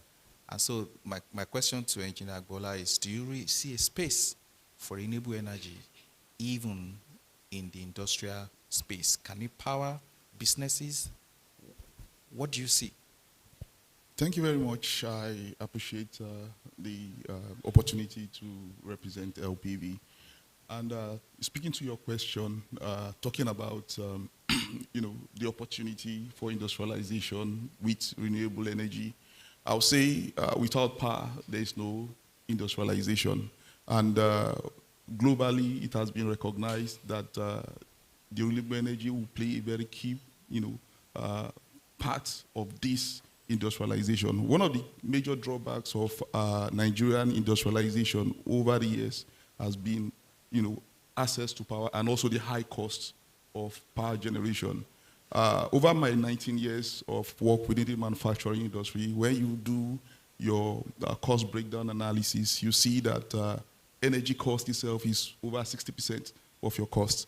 And just like the Honorable Commissioner said, taking a look at the Lagos State Health hospitals, where we pay more for diesel than even for the drugs needed. Now, it is very key that we need to be intentional about it, and that is where manufacturing comes. Because currently in Nigeria, where we play is at the downstream part of the manufacturing chain. The upstream, which should have been powered by DASENI, that's the National Agency for Science and Engineering Infrastructure, the 50 megawatt solar cell manufacturing capacity in Nasarawa is yet to be fully, operational, as in come to stream. Because if we look at the cost of manufacturing itself, it's quite, tilted towards the solar cell. So the next thing for us is to be intentional about the fiscal policy around manufacturing. This will help us and enable the industrialization we are talking about. So there's a need to be intentional about fiscal policies around this. Thank you. Let me go back to Mr. Bakari. And I'm still in that trail of thought from Angela Gola in terms of applying this and the opportunities that are available in the industrial space. Where do you see the most strong use case for renewable within our industrialization journey? Are you looking at, for example, telecom towers, data centers, manufacturing companies, retail parks? What do you see from where you stand? Well, from a developer perspective, where we sit and we operate, we see a lot of manufacturers, for example, wanting some level of solar renewable mix in their power source. Now, the thing also with solar is some manufacturers, the intensity in terms of the joules that are required for their operations can't be gotten from solar. However, what they then do is we've seen where a lot of their non-essential load, like the office building, the perimeter lighting, and some of these things, are incorporated into their energy source. And we are seeing that massively with regards to a lot of manufacturers. Because a lot of manufacturers also are the people with the real estate space in terms of roof space, where solar panels can be installed, right? And then they just consume less from the gas, so it's a blended. So even when they work their budgets, right, it's a blended units per energy cost that they use, because they now blend the the solar and the gas, right? And you find most manufacturers, again, from where we sit, when they speak to people like us, is they want to be taken totally off the grid, right? And then you can't just have one layer of energy source. You have to have two. So again, even if you're talking about a data center, for a data center to be, I think, a tier 3, they need to have different levels of energy sources. And again, we are seeing a lot of people now incorporating solar. Just to go to Rame's point also, there's now wide adoption of BESS systems in the configuration, because when the solar is being charged, it's charging the BESS also. So at night, the BESS even kicks in, right? So there's no getting around the renewable energy source. When we started, it was when we're building our power plants, we would do gas and then we'll have diesel as the backup. However, because also the funders don't want, once they see a diesel configuration in your they don't want to touch it. So what we are now doing is a lot of gas and solar, and also incorporating some levels of BESS in there, so that we are totally clean and renewable. And that's where the opportunities are. Thank you. I'm coming to you, Mr. Sulaiman. You know, increasingly, there's a lot of scrutiny on the manufacturing industry, right? In measuring greenhouse gas emission, there is the concept of scope 1, scope 2, scope 3 emissions, right? Scope 1 being the emissions directly generated by the company, scope 2 being the emissions generated on your behalf by contractors, and then scope 3 is the emissions from your product by being used by people. So increasingly, a lot of companies are mindful that they need to limit that footprint, right? But yet there are still a lot of companies who are still using, diesel generators and all of that. What exactly are the biggest concerns of this company? Because we all have established that the economics even seem better with renewables. Correct. You are very correct. We are seeing the transformation, but it is sometimes, for some people, it did not start. One of the biggest challenges is the capital. As the Honorable Commissioner mentioned, it requires capital at the beginning. And so this is the biggest challenge to move. So this is where we need cheap, not cheap, or maybe lower interest, long-term interest rate, where whatever you can save from your fuel, you can be paying for the system. The second aspect is the reliability of the product. And this is where, also as mentioned, the role of the sun and the government to make sure that only the good quality products are in the market. This helps a lot in the reputation of the system itself, and also to encourage more people to trust in the system and implement it. The third, the third one is definitely the carbon credit. As you mentioned, there's the carbon footprint, and what is carbon credit? I think if we adopt the carbon credit concept, which is adopted in some places, this also can help them to take faster steps to convert, or at least to have a hybrid system. You might not rely 100% on renewable, but you need to make sure that you have a hybrid system to lower your carbon footprint. Thank you. So, Dr. Adigun, now if we were to tell the story of where we are, I mean, this is my last question around opportunities and investment. If we were to tell the story for Nigeria, is it that of access, reliability, or, competitive landscape for renewable energy? Okay, thank you very much, Olumide. I think it's a mix of all three. So you have access on one hand, you have reliability on another hand, and then you want a lower cost of electricity. It depends on what segment of the market you're talking to. So if you're talking to SMEs, businesses, they have access. What they are solving for is reliability. And they also want reliability at efficient cost. Because where energy is expensive, it erodes their margins, it makes their project not so bankable. So for that group of that segment of the market, their priority is more around reliability and also cost, because again, they are augmenting currently what the access they have currently, they are augmenting it with diesel generators and the likes. However, they are the segment of the market where access is still a big deal. So, for example, the underserved and some areas of the rural environment. What renewable energy provides to this segment of the market then is primarily access before reliability. When it comes to businesses, again, the primary objective of renewables to them would be competitiveness. That way, their products, their services arrive in the market in a very competitive manner. So, summary of my response is it's a mix of all three, both access, reliability, and competitiveness, depending on what segment of the market the focus is. Thank you. All right, so thank you. Now, I want to move on to incentives and policies. I'm going to start with Engineer Bola. So, what exactly do you think we need in form of incentives What policy shifts do we need from government to move the renewable energy market forward in Lagos and Nigeria at large? Okay, thank you. Talking about policy shifts, it's more on the tripartite level. First is for us to actually be the best, we must study what others have done and being successful with in terms of the policy.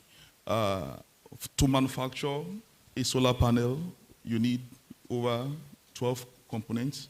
Solar cell is one of its frames and other parts of those components. Now, currently, we know the solar cell component of it is about 40% of your cost, and it's huge. The policy around the importation duty waivers that we have only favors solar cell, which is just 40%. You have 60% that are yet to be covered. And of course, for manufacturers, this becomes part of your cost. Now, if we look at China, for instance, prior to 2024 December, they have a rebate, a VAT rebate on export models and also things that they export in terms of the solar value chain. Now, this was cut down to 9% in last year, around March or April.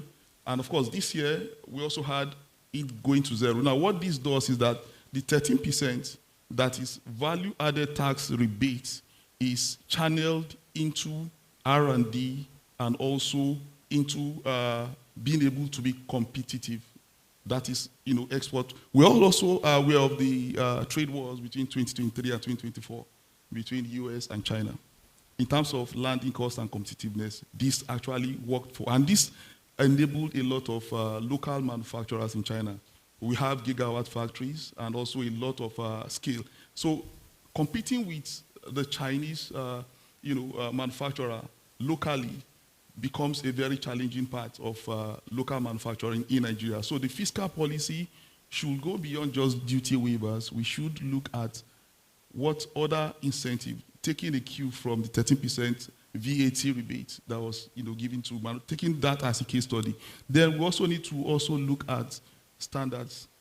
Whether we like it or not, there is what we call marketing wattage in the market today.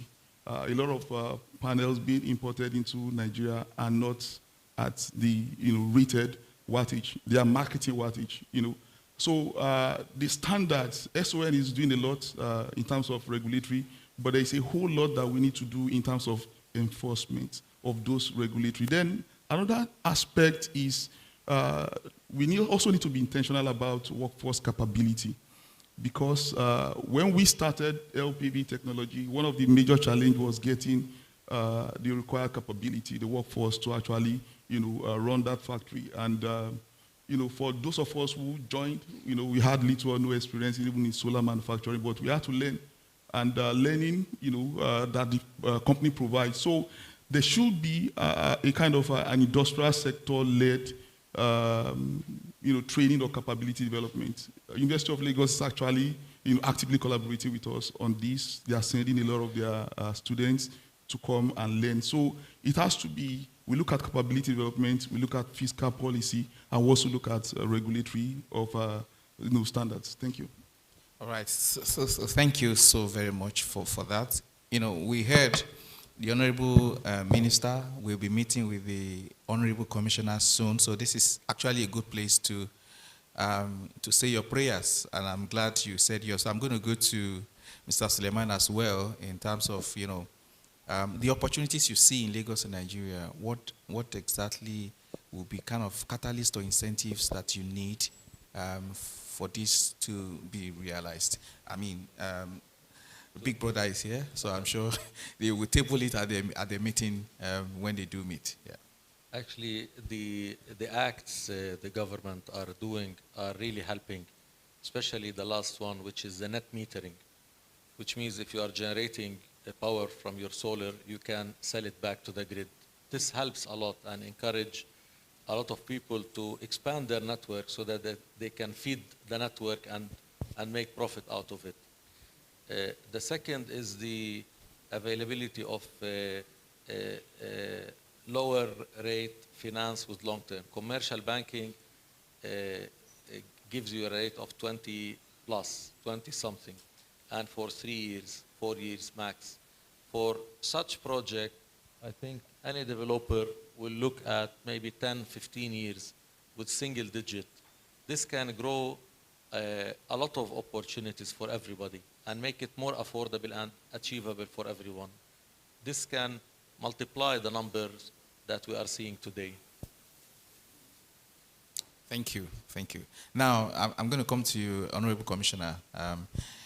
If there is just one action that should be prioritized by the government and also by the private sector in the next 12 months on this journey, what would you think that one point will be? That's a very difficult one. What should be the most important that we need to do in the renewable space? I genuinely believe that every kilowatt was used in manufacturing, in our manufacturing process, we start thinking about how clean is it. So everybody should start thinking about how we can eliminate diesel generation, diesel usage in all our processes.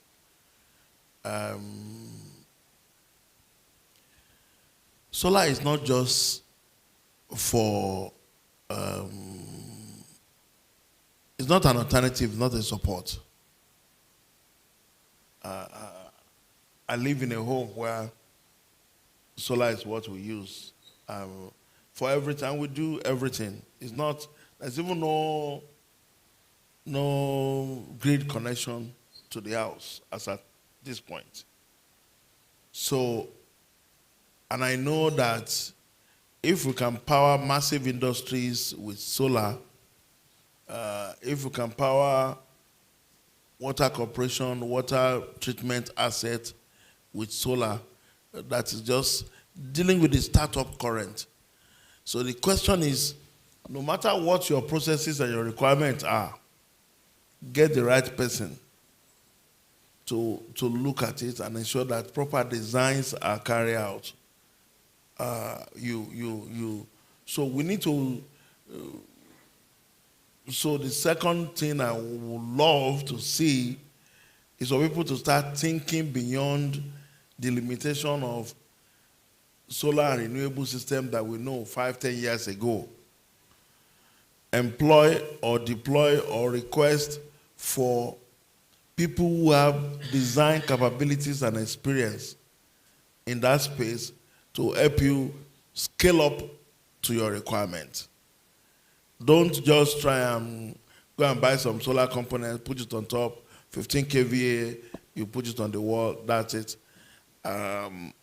These big ACs will not work on those things, and that will give the false impression out. And there are a lot of things that have huge startup current. You need designers that understand what to do for them to help you take care of that. You don't need to have all the batteries, 200 kVA or 500 kVA for gadgets like these standing ACs to be powered.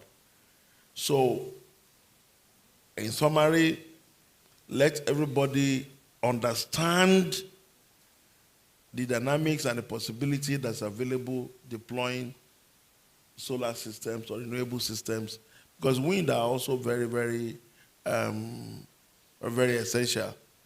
In my home, we are using wind to back up our solar system. So overnight, my batteries are always above 70%.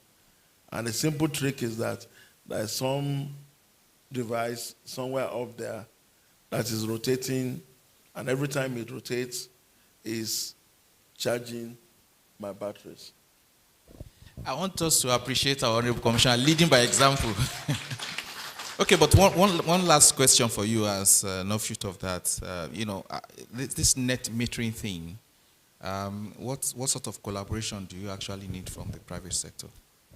Thank you very much. You see, our law provides you with what we call, it's not proof of concept, there's a name for it, sandboxing. Approach the regulator. If you have excess capacity, approach the regulator and make cheap money. Tell the regulator you want to sandbox this and you want them to give you money to do the sandboxing. It's not a complex, it is something you can compel them to do. It's in the law. So net metering simply says or implies that when you have excess, for instance, my own system, no matter how it is, once there's some bit of radiation, by noon, my batteries are full. So all the guys that have the capacity to generate anything, there's a need for a device that diverts whatever it is that they are generating and put it on the 415 in front of my house. The 415 in front of my house permits my neighbors to be able to use the little I'm generating. So it means that if the discos are proactive on my street, if they can get 5-10 of us to pass on our excess, they will not need to draw from the national grid during that period when we are able to supply. And it's all electronics. It's not a complex system. I may be describing it in a very funny way, but it is simple. It's not complex. It's very, very simple. It's like you having an hybrid vehicle. So if you tell the regulator you want to do this and you need them to put some resources into it, because it's a research, a development that once we get it right, we can duplicate it. And then if you get the proper designers, they put the right thing for you, you test it, and it runs. Instead of you being the one paying money for electricity bill, the electricity utility will be the one crediting you for what you are able to put on the grid. And the way we are doing it, once you have grid generation capacity, you have an account with the market operator. So you don't need to go and beg any distributor company to pay you. The distribution company are also being restructured. Most of the guys you know now will end up as just being wires company. And then smaller people, smaller outfits will be the ones that you know on your street, somebody you can call up at any point in time and say, but Ataye, my light is not on, I want to recharge you. That is the way that is our culture. That is the way we're trying to make the whole environment culturally relevant. So at the end of the day, your net metering person, the person you need to harass is the retailer around the corner. And you can easily get your money automatically debited into his account. Over time, we'll see all that. Thank you, Honorable Commissioner. I just want the audience to help me appreciate this distinguished panel of experts. I'm excited there is a future for renewable energy in Nigeria, and it will be integral to the journey towards industrialization. So, thanks to LCCI for the opportunity to have this panel of this lady and gentlemen together to discuss renewable energy outlook for Nigeria. So, thank you so very much. Thank you. Thank you. Moderator, thank you. Please, let's put our hands together for... so we'll take a group photograph. We'll just move down with the president, deputy president of the chamber.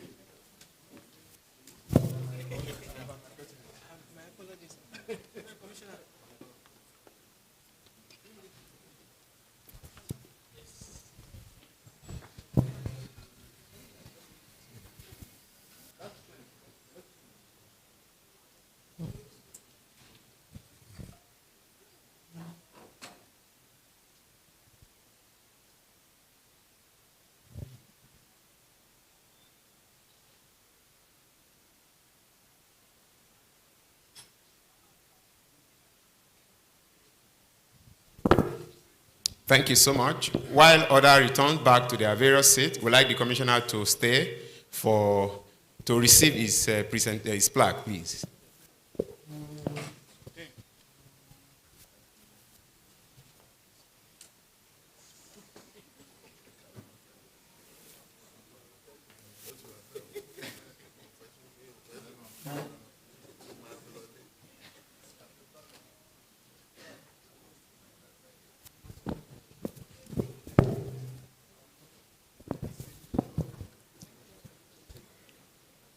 Thank you so much, Honorable Commissioner.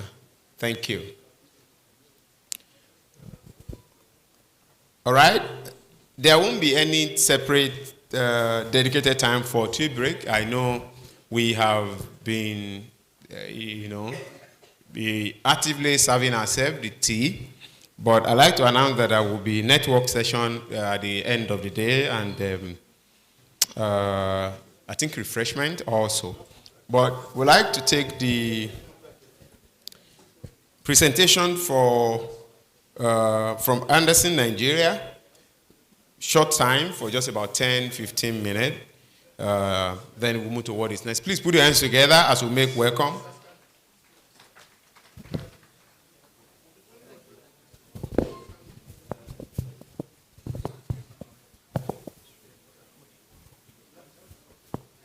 Okay, I'm told the representative of Anderson, Nigeria makes his way to the restroom. We would not like to keep the audience inactive, so I will move to the next organization, which is EY Nigeria, making a presentation to us. Please put your hands together as we have the representative of EY Nigeria makes his presentation. Let's please put our hands together for him.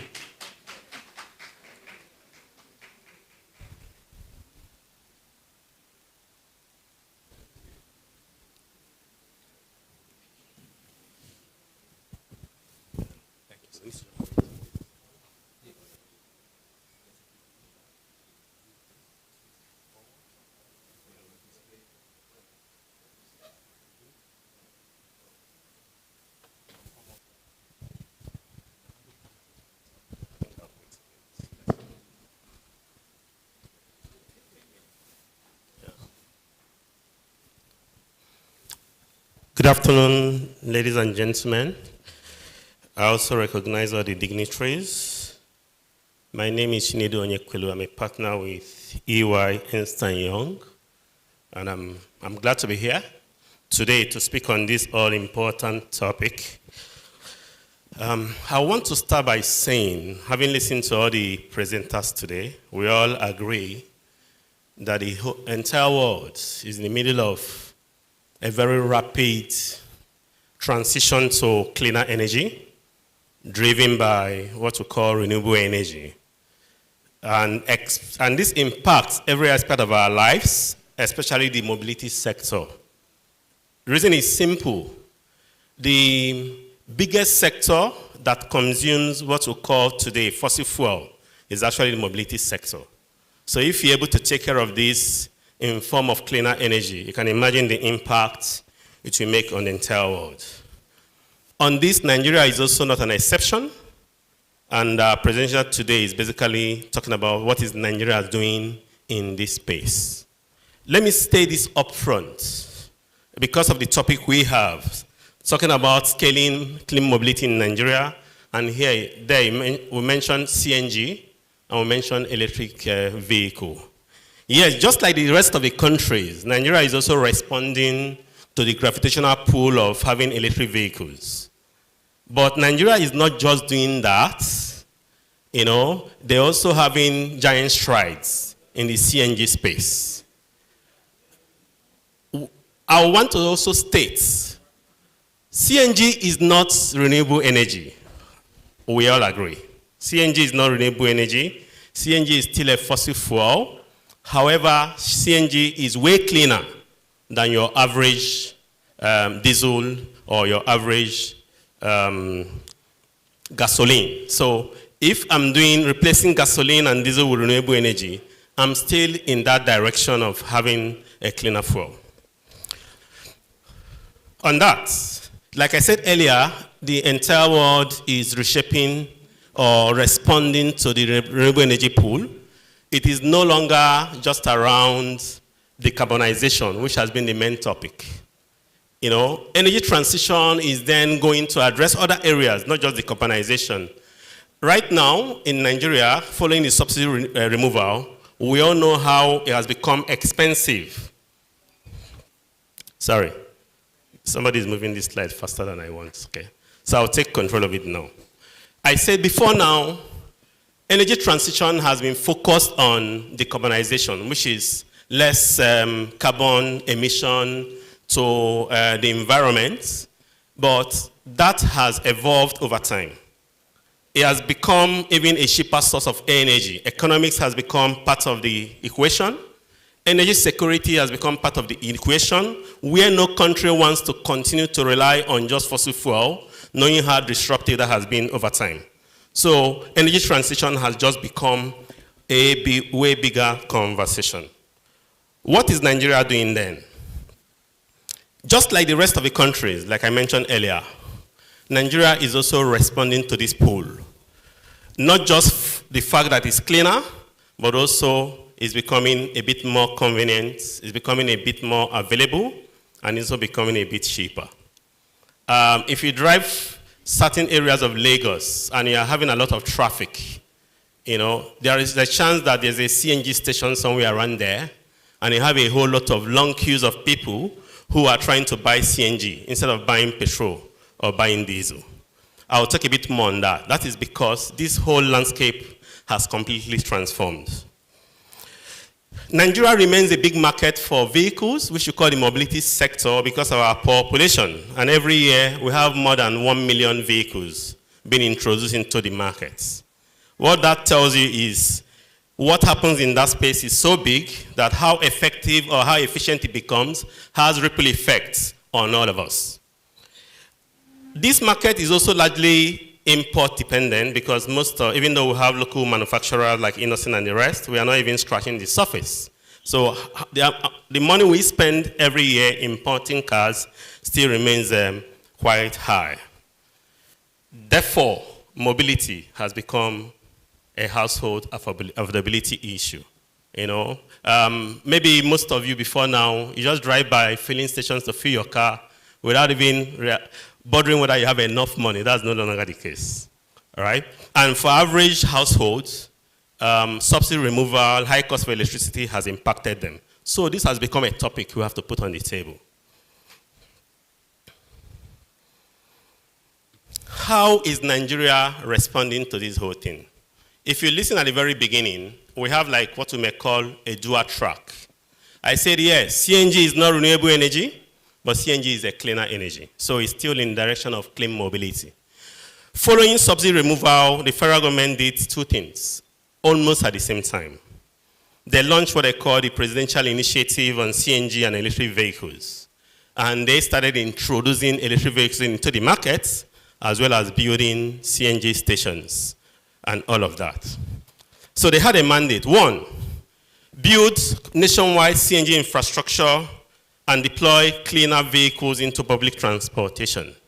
Two, expand market capacity by making sure there are enough technicians and people who can actually support this business. And of course, roll it out by having the right governance, the right digital tools, and the rest.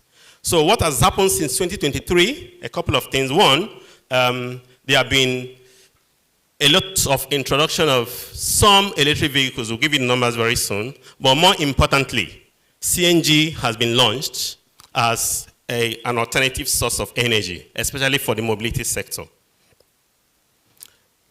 This is what the numbers look like, and I will explain that. I don't know if any of you here has come converted your vehicle to CNG. But I know a number of conversion has happened, maybe not large enough, but at least more than 100,000 vehicles have been converted to take advantage of the CNG space. And this is still ongoing, you know. And if you ask a typical taxi driver who has done that, they will tell you that they are having a lot of savings in terms of the operational costs of running their vehicles, you know. So I don't know, in terms of percentages, more than 50% savings in terms of running their vehicles. Similar to that, there have also been a whole number of certified conversion centers where it may be in a long queue, but you can actually go and start trying to do your own conversion if you want. And of course, there are what we call the refueling stations, where you can actually go and buy CNG, about 75 nationwide, very small compared to the demand, but at least a step in the right direction. A lot of technicians have been trained. Most states of the federation, at least in 3 states, we have at least 1 CNG space, and that means they can support some CNG vehicles. And a whole lot of money has been invested in this space. Like I said earlier, even though CNG is not considered renewable energy, it's not the cleanest, it has some emission in the environment, it's a way, way, way better than your average petrol and your average diesel. So a step definitely in the right direction. Savings has been enormous, you know, operationally at least. And then considering how much gas we have in this country, you know, it has been put at about 210 trillion cubic feet. Those of us that understand oil and gas, that's actually what you call associated gas. Associated gas is gas you found when you are looking for oil. What that means is that if you are deliberately looking for gas in this country, maybe you can double these reserves. And what that means is that we have enough gas to actually fully support this sector if we increase the number of footprints that, or rather the footprint that this sector is occupying. Government has backed a lot of financing, either those who are trying to do, to actually maybe the taxi drivers and commercial vehicles who are trying to take advantage of this. So it's easier for them to either convert their vehicles or play in the CNG space. Remember, we started this presentation by telling there's a dual part, the CNG part and the electric part. So what are we doing in terms of electric vehicle? On Nigerian roads today, we have at least 20,000 electric vehicles. Most of them are actually in the passenger space, you know, tricycles, motorcycles, vehicles, and taxis, and all of that. At least 20,000, small for a country like Nigeria, but still some presence. There's something I need to take out here. Say the 21 seconds for the power to go off. I don't know what that means. If somebody can help me with that. So I said today we have about 20,000 electric vehicles on the road, and then most of them are actually imported. About 75% of them are actually imported. What that means is that we actually have at least some local production. Okay, sorry, I can use this. This has gone off. So, however, if you are looking at this figure and you can see it, there are a whole lot of limitations. We just have about, like I said earlier, 75% mostly imports. Companies like Innocent have started producing electric vehicles, but that percentage is small for a country like Nigeria. There are about what you call 80 fast charging centers. That means these are places that if you own an electric vehicle and you run out of power, you can quickly go in and charge it within 30 minutes. In addition to that, there are what you call 12 battery swapping sessions. That means you can actually quickly, in less than 5 minutes, swap your battery if you're in a hurry. When you look at 80 and you look at 12 and you think of Nigeria, you agree with me that that number is small. But what you're saying is at least we started our journey. There's also things around barrier to entries. You can consider if you want to own a new electric vehicle, you can spend as high as 40 million. And if you are looking at the passenger space, you agree with me that there's also a lot of money. But the key point here is that the EV market is becoming more visible in the country. People can actually see 1 or 2 electric vehicles going on there. The ecosystem continues to evolve, and the government is actually trying to increase adoption to see how much that can be done, or how much more we can do in the electric vehicle space. Whether we are considering CNG or we are looking at electric vehicle, something remains a common denominator, and that is constraints. This constraint is not coming from the idea of clean mobility. The constraint is not coming from the infrastructure restriction. The constraint is actually, the constraint is not coming from the technology to power it. The constraint is coming from the infrastructure availability. I was listening to the Honorable Commissioner of Lagos State talking about everything they are doing in the power space to get more power for people. You see, the focus has been on households, maybe industries. I heard when he said after that, they will start looking at the transport sector. So today, we are hardly having enough electricity to take care of what we consider a bit of priority areas. So we don't have enough electricity to actually start driving so much in the electric vehicle space. CNG, similar story, but easier hurdle to cross. Because CNG today, we have a whole lot of infrastructure restrictions based on number of CNG infrastructures available today. But at least, like I said earlier, we have gas. All we need is a bit more investment. We can actually cross this border. So what do we need in this case? We need a bit of blended capital, a bit of financing, and a bit of infrastructure. We have need favorable policy, that will not, maybe in a matter of years, when people have converted their vehicles to CNG, the CNG itself starts becoming expensive and all of that. Of course, we need more technical skills. We need more of these technicians if we want to support this at a bigger scale.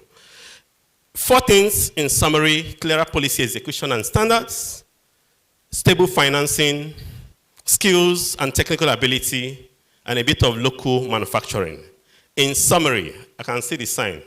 If he's standing here, that means he wants me to round off. Like I said at the very beginning, Nigeria is responding to clean mobility just like the rest of the countries. But different countries are doing it their different ways. And Nigeria is at least focusing on 2 parts. One is CNG, and another is EV. But I can almost infer and summarize that if we want to be a bit more realistic, the EV part is a longer-term arrangement. We are not suddenly going to have 1 million electric vehicles in the country because we still don't have enough infrastructure to get enough electricity. But CNG is easier for us to double. So I would say instead of all of them going at the same pace, maybe the immediate focus should be CNG as a transition towards a longer-term focus of electric vehicle. In summary, the policy exists. The government is doing so much to make this easier to implement. Market evidence exists. It's becoming a better alternative, not just in terms of being clean, but also in terms of what? Economics and the rest.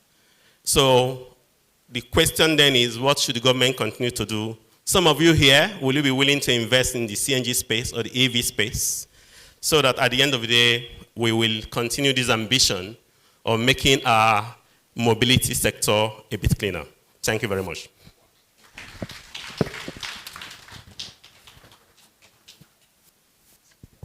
Thank you. Thank you, sir. Thank you so much for that perfect delivery, e-mobility sector by EY Nigeria.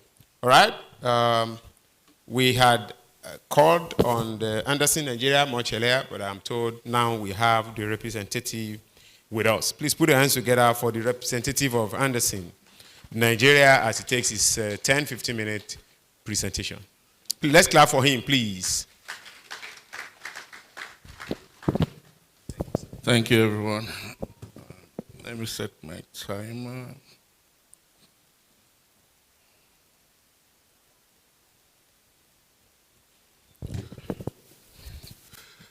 Good afternoon, everyone. It's a pleasure to be here. I've learned a lot from listening to everyone. I'll be speaking on renewable energy, the industry outlook, policies, trends, and opportunities. So this is our content. Let's not bother. Why is renewable energy imperative at the moment? This is from the headlines. Manufacturers cut output as electricity supply plunges. Manufacturers' businesses groan over rising energy prices, poor power supply, power outages, soaring energy costs surge as fuel prices increase, blah, blah, blah. So what is responsible for our sudden need to accelerate development? We have constant grid failure, frequent national grid collapses. We also have fuel inflation. We have this dual issue. Whenever there's a war, the prices of petroleum goes up, but now in return, our price of petrol and diesel goes up. We have policy reforms. The Electricity Act has accelerated liberalization, enabling states to come up with their own regulations and to bring in new entrants. We have climate commitments. We've signed up to different climate actions that we need to follow. Industrial pressure and investment shifts. Our industries need regular electricity. This is timeline. I'm not even sure I captured everything. February 4, grid collapse. 53 days later, grid collapse. 18 days later, grid collapse. All of this, constant grid collapse. It's always in the news. I don't think anybody reads it anymore because there's nothing surprising. You know, it's just technical jargons. So the World Bank has intervened and approved the Nigeria Distributed Access Renewable Energy Scale-Up. So everything, the summary of every discussion is that the easiest way for us to scale up our electricity generation is through renewable energy. And I'm glad we have Jubaili here that is working in that regard. So we were given a credit of $750 million. Nigeria is also expected to leverage over $1 billion of private capital and significant financing from development partners, including $100 million from the Global Energy Alliance for People and Planet and $200 million from Japan. So the aim of this, that's distributed access through renewable energy scale-up, is to provide over 17.5 million Nigerians with new or improved access to electricity. So we want to take, so many Nigerians don't even have access to electricity. So who are the leaders in Africa? If we look at Morocco, they are one of the leading countries in electricity generation.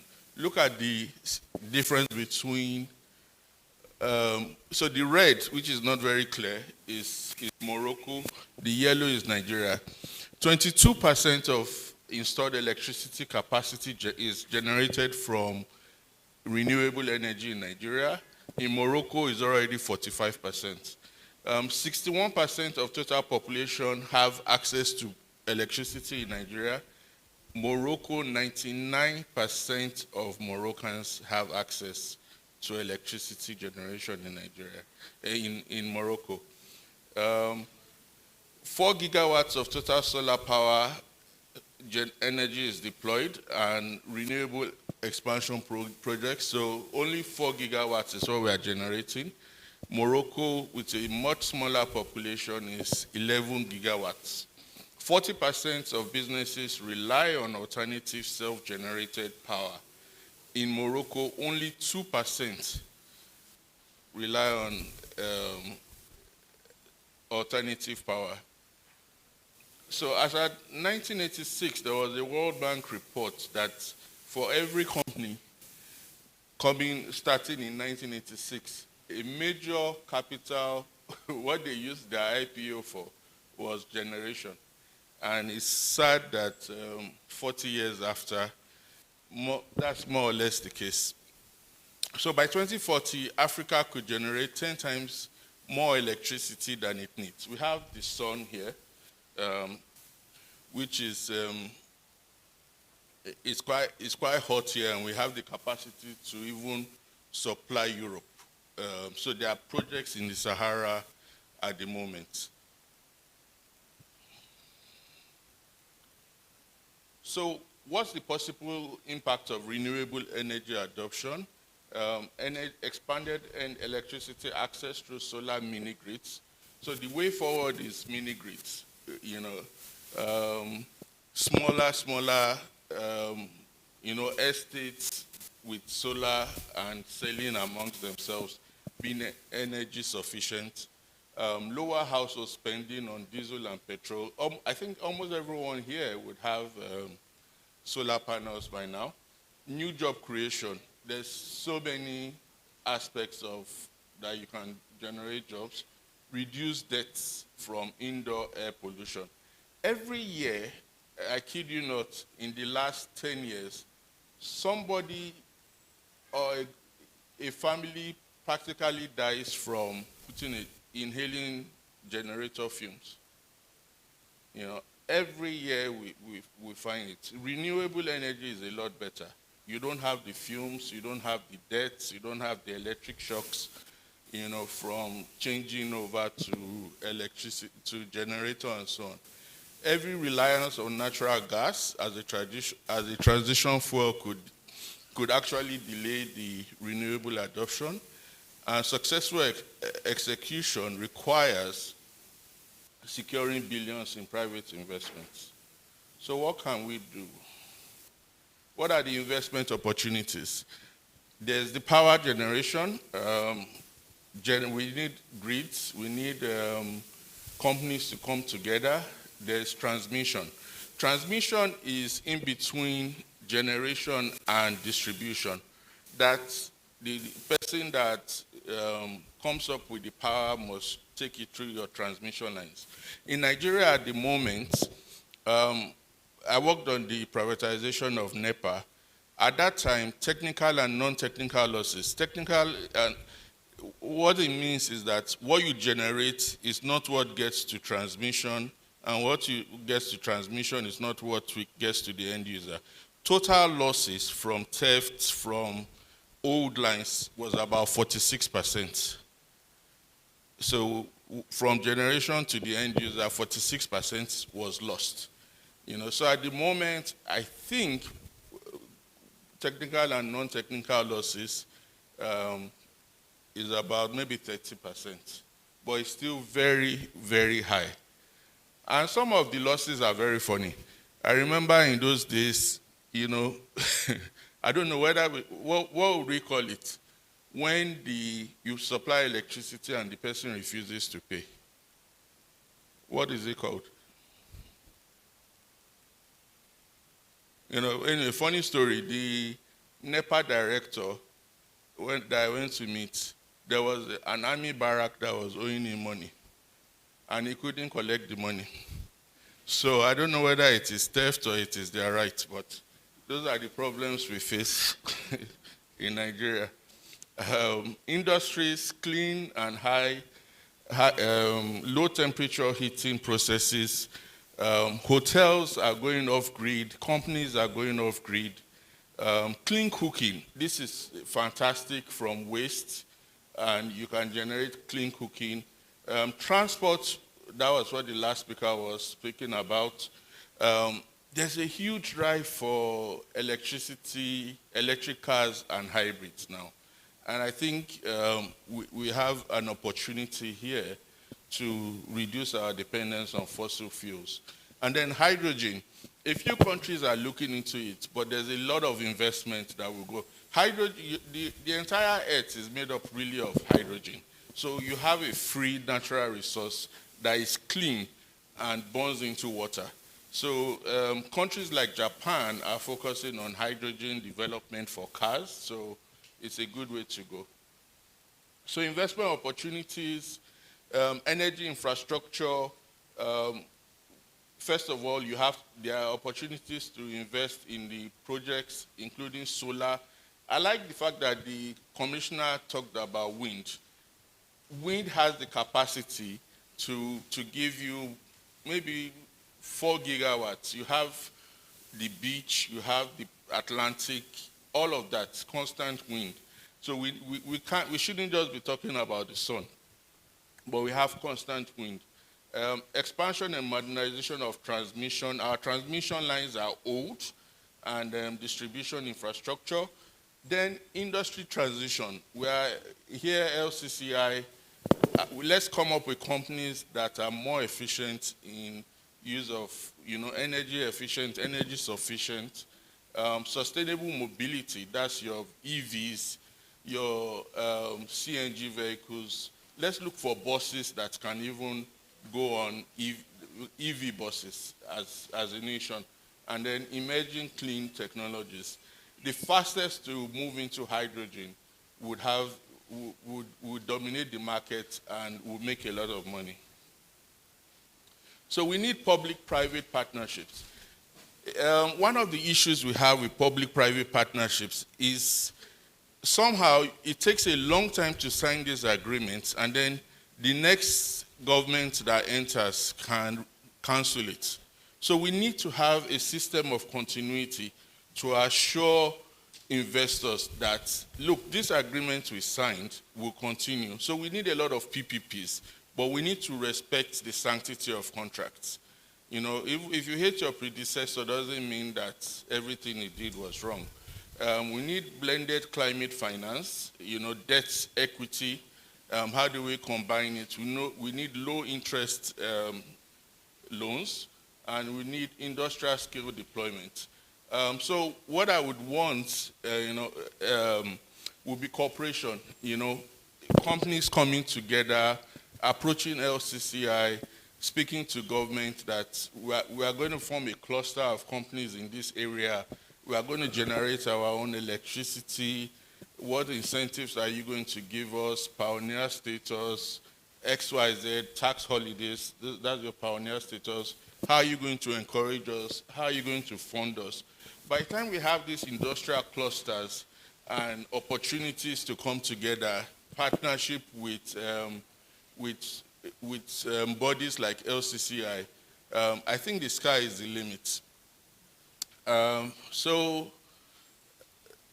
what we need as a country, grid modernization. Again, like I said, our losses along the grid is very bad, and we've constantly borrowed. My own suggestion is that at the moment, transmission is only in the hands of the government or government agency. We need to have private sector involved in transmission, because transmission is where the losses are, because the wires are old. We need industrial renewable adoption. Companies, hotels, schools should adopt renewable energy. We need transportation, because the government is should be one of the fastest adopters of transportation. Imagine all the, what do they call the buses? BRT buses, on renewable energy. Before you know it, everybody will be part of it. We need government financing from the Bank of Industry and other bodies, and we need policy to execution gap. On the last note, on policy to execution gap, I was just going to say, by the time you read through the presentations of everybody, there's no shortage of policies, there's no shortage of government agencies. So as a body, LCCI, let's go with our execution ideas. What are we going to do? let's not go with ideas on policy or a new agency. Let's go with our execution ideas and go to government that please help us scale up. So I will finish with global success stories. In Denmark, following the 1973 oil crisis, where the Arab countries decided to stop selling oil to America, prices escalated.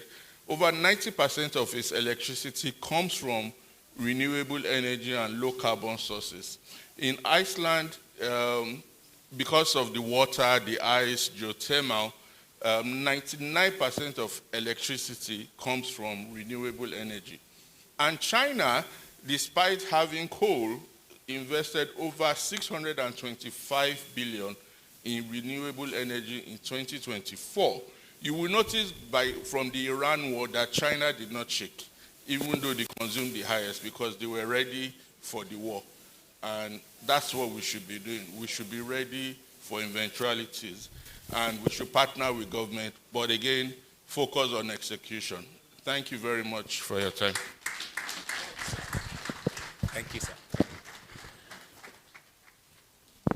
Thank you so much, sir, for doing a good job. All right, for the last keynote address today, we have with us Mr. Ayo Ademilua, who is represented at this place by Mr. Gbenga Adejumo. Please, let's put our hands together for Mr. Gbenga. I know our mouth seems to be busy somewhere, but our hands can do better. Please, let's clap for Mr. Gbenga, please. All right, thank you so much. 15 minutes, right? Okay. I promise you I won't use more than 5 minutes. Okay. Because there's absolutely nothing I want to say that others have not been able to mention. Okay. Unlocking private sector's opportunities in Nigeria. I think a lot have been said about that. And sorry, I won't want to follow the slide, so we just want to have, how do I put it? I just want to pinpoint some things to us. When we talk about private investors and investment in renewable energy, it goes a long way. The first thing we need to do is, no matter how beautiful we have all these resources to ourselves, the inverters, the batteries, the whatever you want to call it, there is a key component to all these things, and that is the personnel, the technical capability to be able to undo all these things. I've heard a lot about when the commissioner was talking about having the right system designers, having the right system installers, and having the right concepts to our energy needs. Yes, there's absolutely no energy requirements that we have that cannot be met with renewable energy. And please, let's take note of this. Renewable energy does not mean solar alone. We have the biomass, which is readily available in the farm, you know. And we also have what we call the hydrogen storage. Now, this hydrogen storage, what it does is you try and induce a positive cathode into the hydrogen ion, and it gets into a excited state and it generates power for us. And I'm happy to say that in Nigeria now, as at today, right now, the investing is going on, we have the female cohorts, a training about hydrogen storage in Nigeria going on in Ikeja as I speak. And to cost this, because I said I'm not going to spend more than 5 minutes, we need to look at the overview. Can you go to the next page, please? Next page, please. Next slide. Yes, all these have been mentioned. Solar home system, commercial and industrial, mini-grid, independent power production. Let's go to the next page, please. Okay, same thing, next page. Oh, thank you. All right, thank you for that. Now, this is exactly where I want to dwell just for some minutes. We have a lot of finances going on, which a lot has been mentioned. We have the green bond, we have the DES, and we have the infra credits. We have the NEP, which is being handled by REA as I speak, Renewable Energy, Rural Electrification Agency, sorry about that. So we also have the energy transition plan, we have the regulatory supports, which, and we have the local supply chain. But I'm going to dwell much on the local supply chain. Now, the beauty of REA and Renewable Energy Association is we are able to put multiple growing companies together. We have what we call the premium companies, we have what we call the middle belt, and we have what we call the startups. Now, you would agree with me that there's no way the likes of Jubaile, the likes of C-Solar can handle every installation in Nigeria. It's not possible. There's no way one Yarisi in my village will call Jubaile to come and install 1 kVA system for them. So what we have done is to actually ensure that the upcoming ones too are able to be put together to learn how to do the installation, and to be able to actually put standardization into this. And that's why we have advocacy group 2 in REN. Now, for the investment, so that I will not deviate a bit from the topic, there is a lot where we can invest to as private sectors, and that is the training, that is the technical ability, that's the creating a lot about what I call smart solution. How do I mean? There's what we call the mesh grid. I don't know if any of us know about the mesh grid. Mesh grid is, we have a DC solution come out there, and we put it into homes. So with this, you don't have to go through the complex of having solar panels into inverters, into batteries. These are for rural areas too. So these are places where we can have investments into. And another thing is actually what we call the data. I've had a lot, some people saying we have 99 million Nigerians with power, but I ask a question. If you are sure that you have a reliable grid at home, can I see your hands off, please? Good. Reliable. But do you know that if we say reliable, does not actually mean it's stable? Yes, we have 24 hours lights here, or perhaps during the day, but I've noticed that, okay, there are times they will take up lights, maybe from the grid, solar will come up, generator will take over again. So, but what we are saying is that if we invest into actually ensuring that those in the rural area, government does not have to do this. It's actually the investors that can do it. It's actually the private sectors that can do all these things.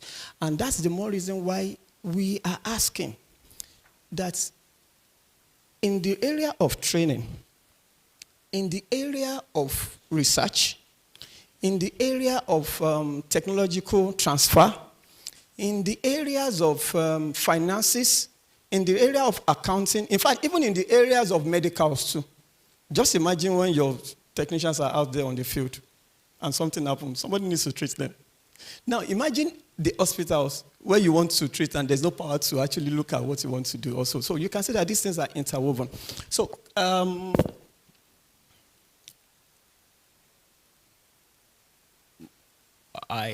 okay. So the challenges we may have is financial, regulatory, infrastructure, and technical capacity. And how do I mean? By the time you find out that government is coming in with a lot of regulatory things that, okay, maybe today this is what you need, and tomorrow suddenly it changes and go. But I can assure you that the market is there. And because the market is there, there is a need for the private investors to actually come in and do a lot of all these things. I said I was not going to spend more than 5 minutes, and I think... Okay. Yes, a quick one. BESS, that's the battery energy storage systems. We have the AI, which we also need to track what goes on. Maybe I should dwell on this a bit. We notice that most times we talk about energy theft. And why does this go on? It's because there's nothing to monitor what goes on.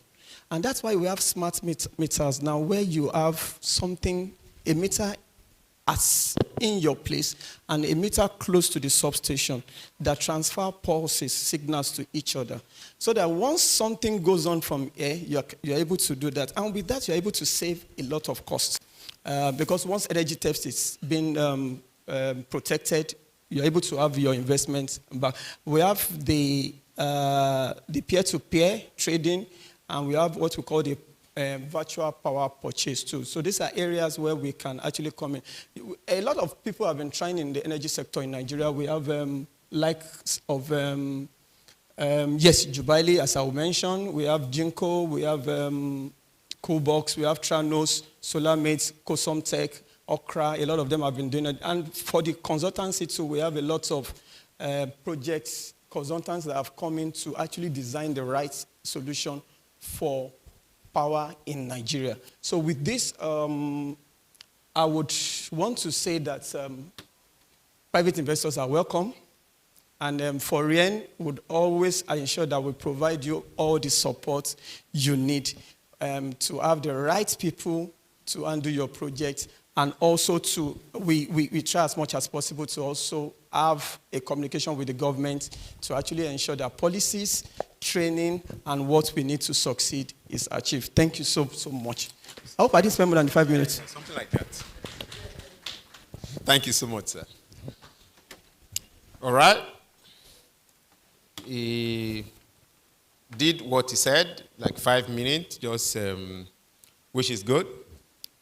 And I believe we can engage him thereafter. We have questions and all that we need to do, but we just need to wrap the session up right now. I announced earlier that after the closing remarks, we have exhibitions outside the hall that we can go relate with the officers there. We can also network with, actually, that is one of the reasons why we are here today. For the closing remark today and a vote of thanks, please make welcome Dr. Chinyere Peace Harmona, the Director General of the Lagos Chamber of Commerce and Industry. Please, let's put our hands together for her.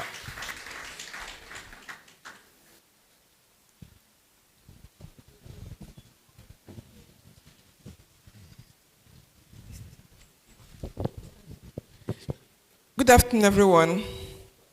It's okay. Good afternoon, everyone.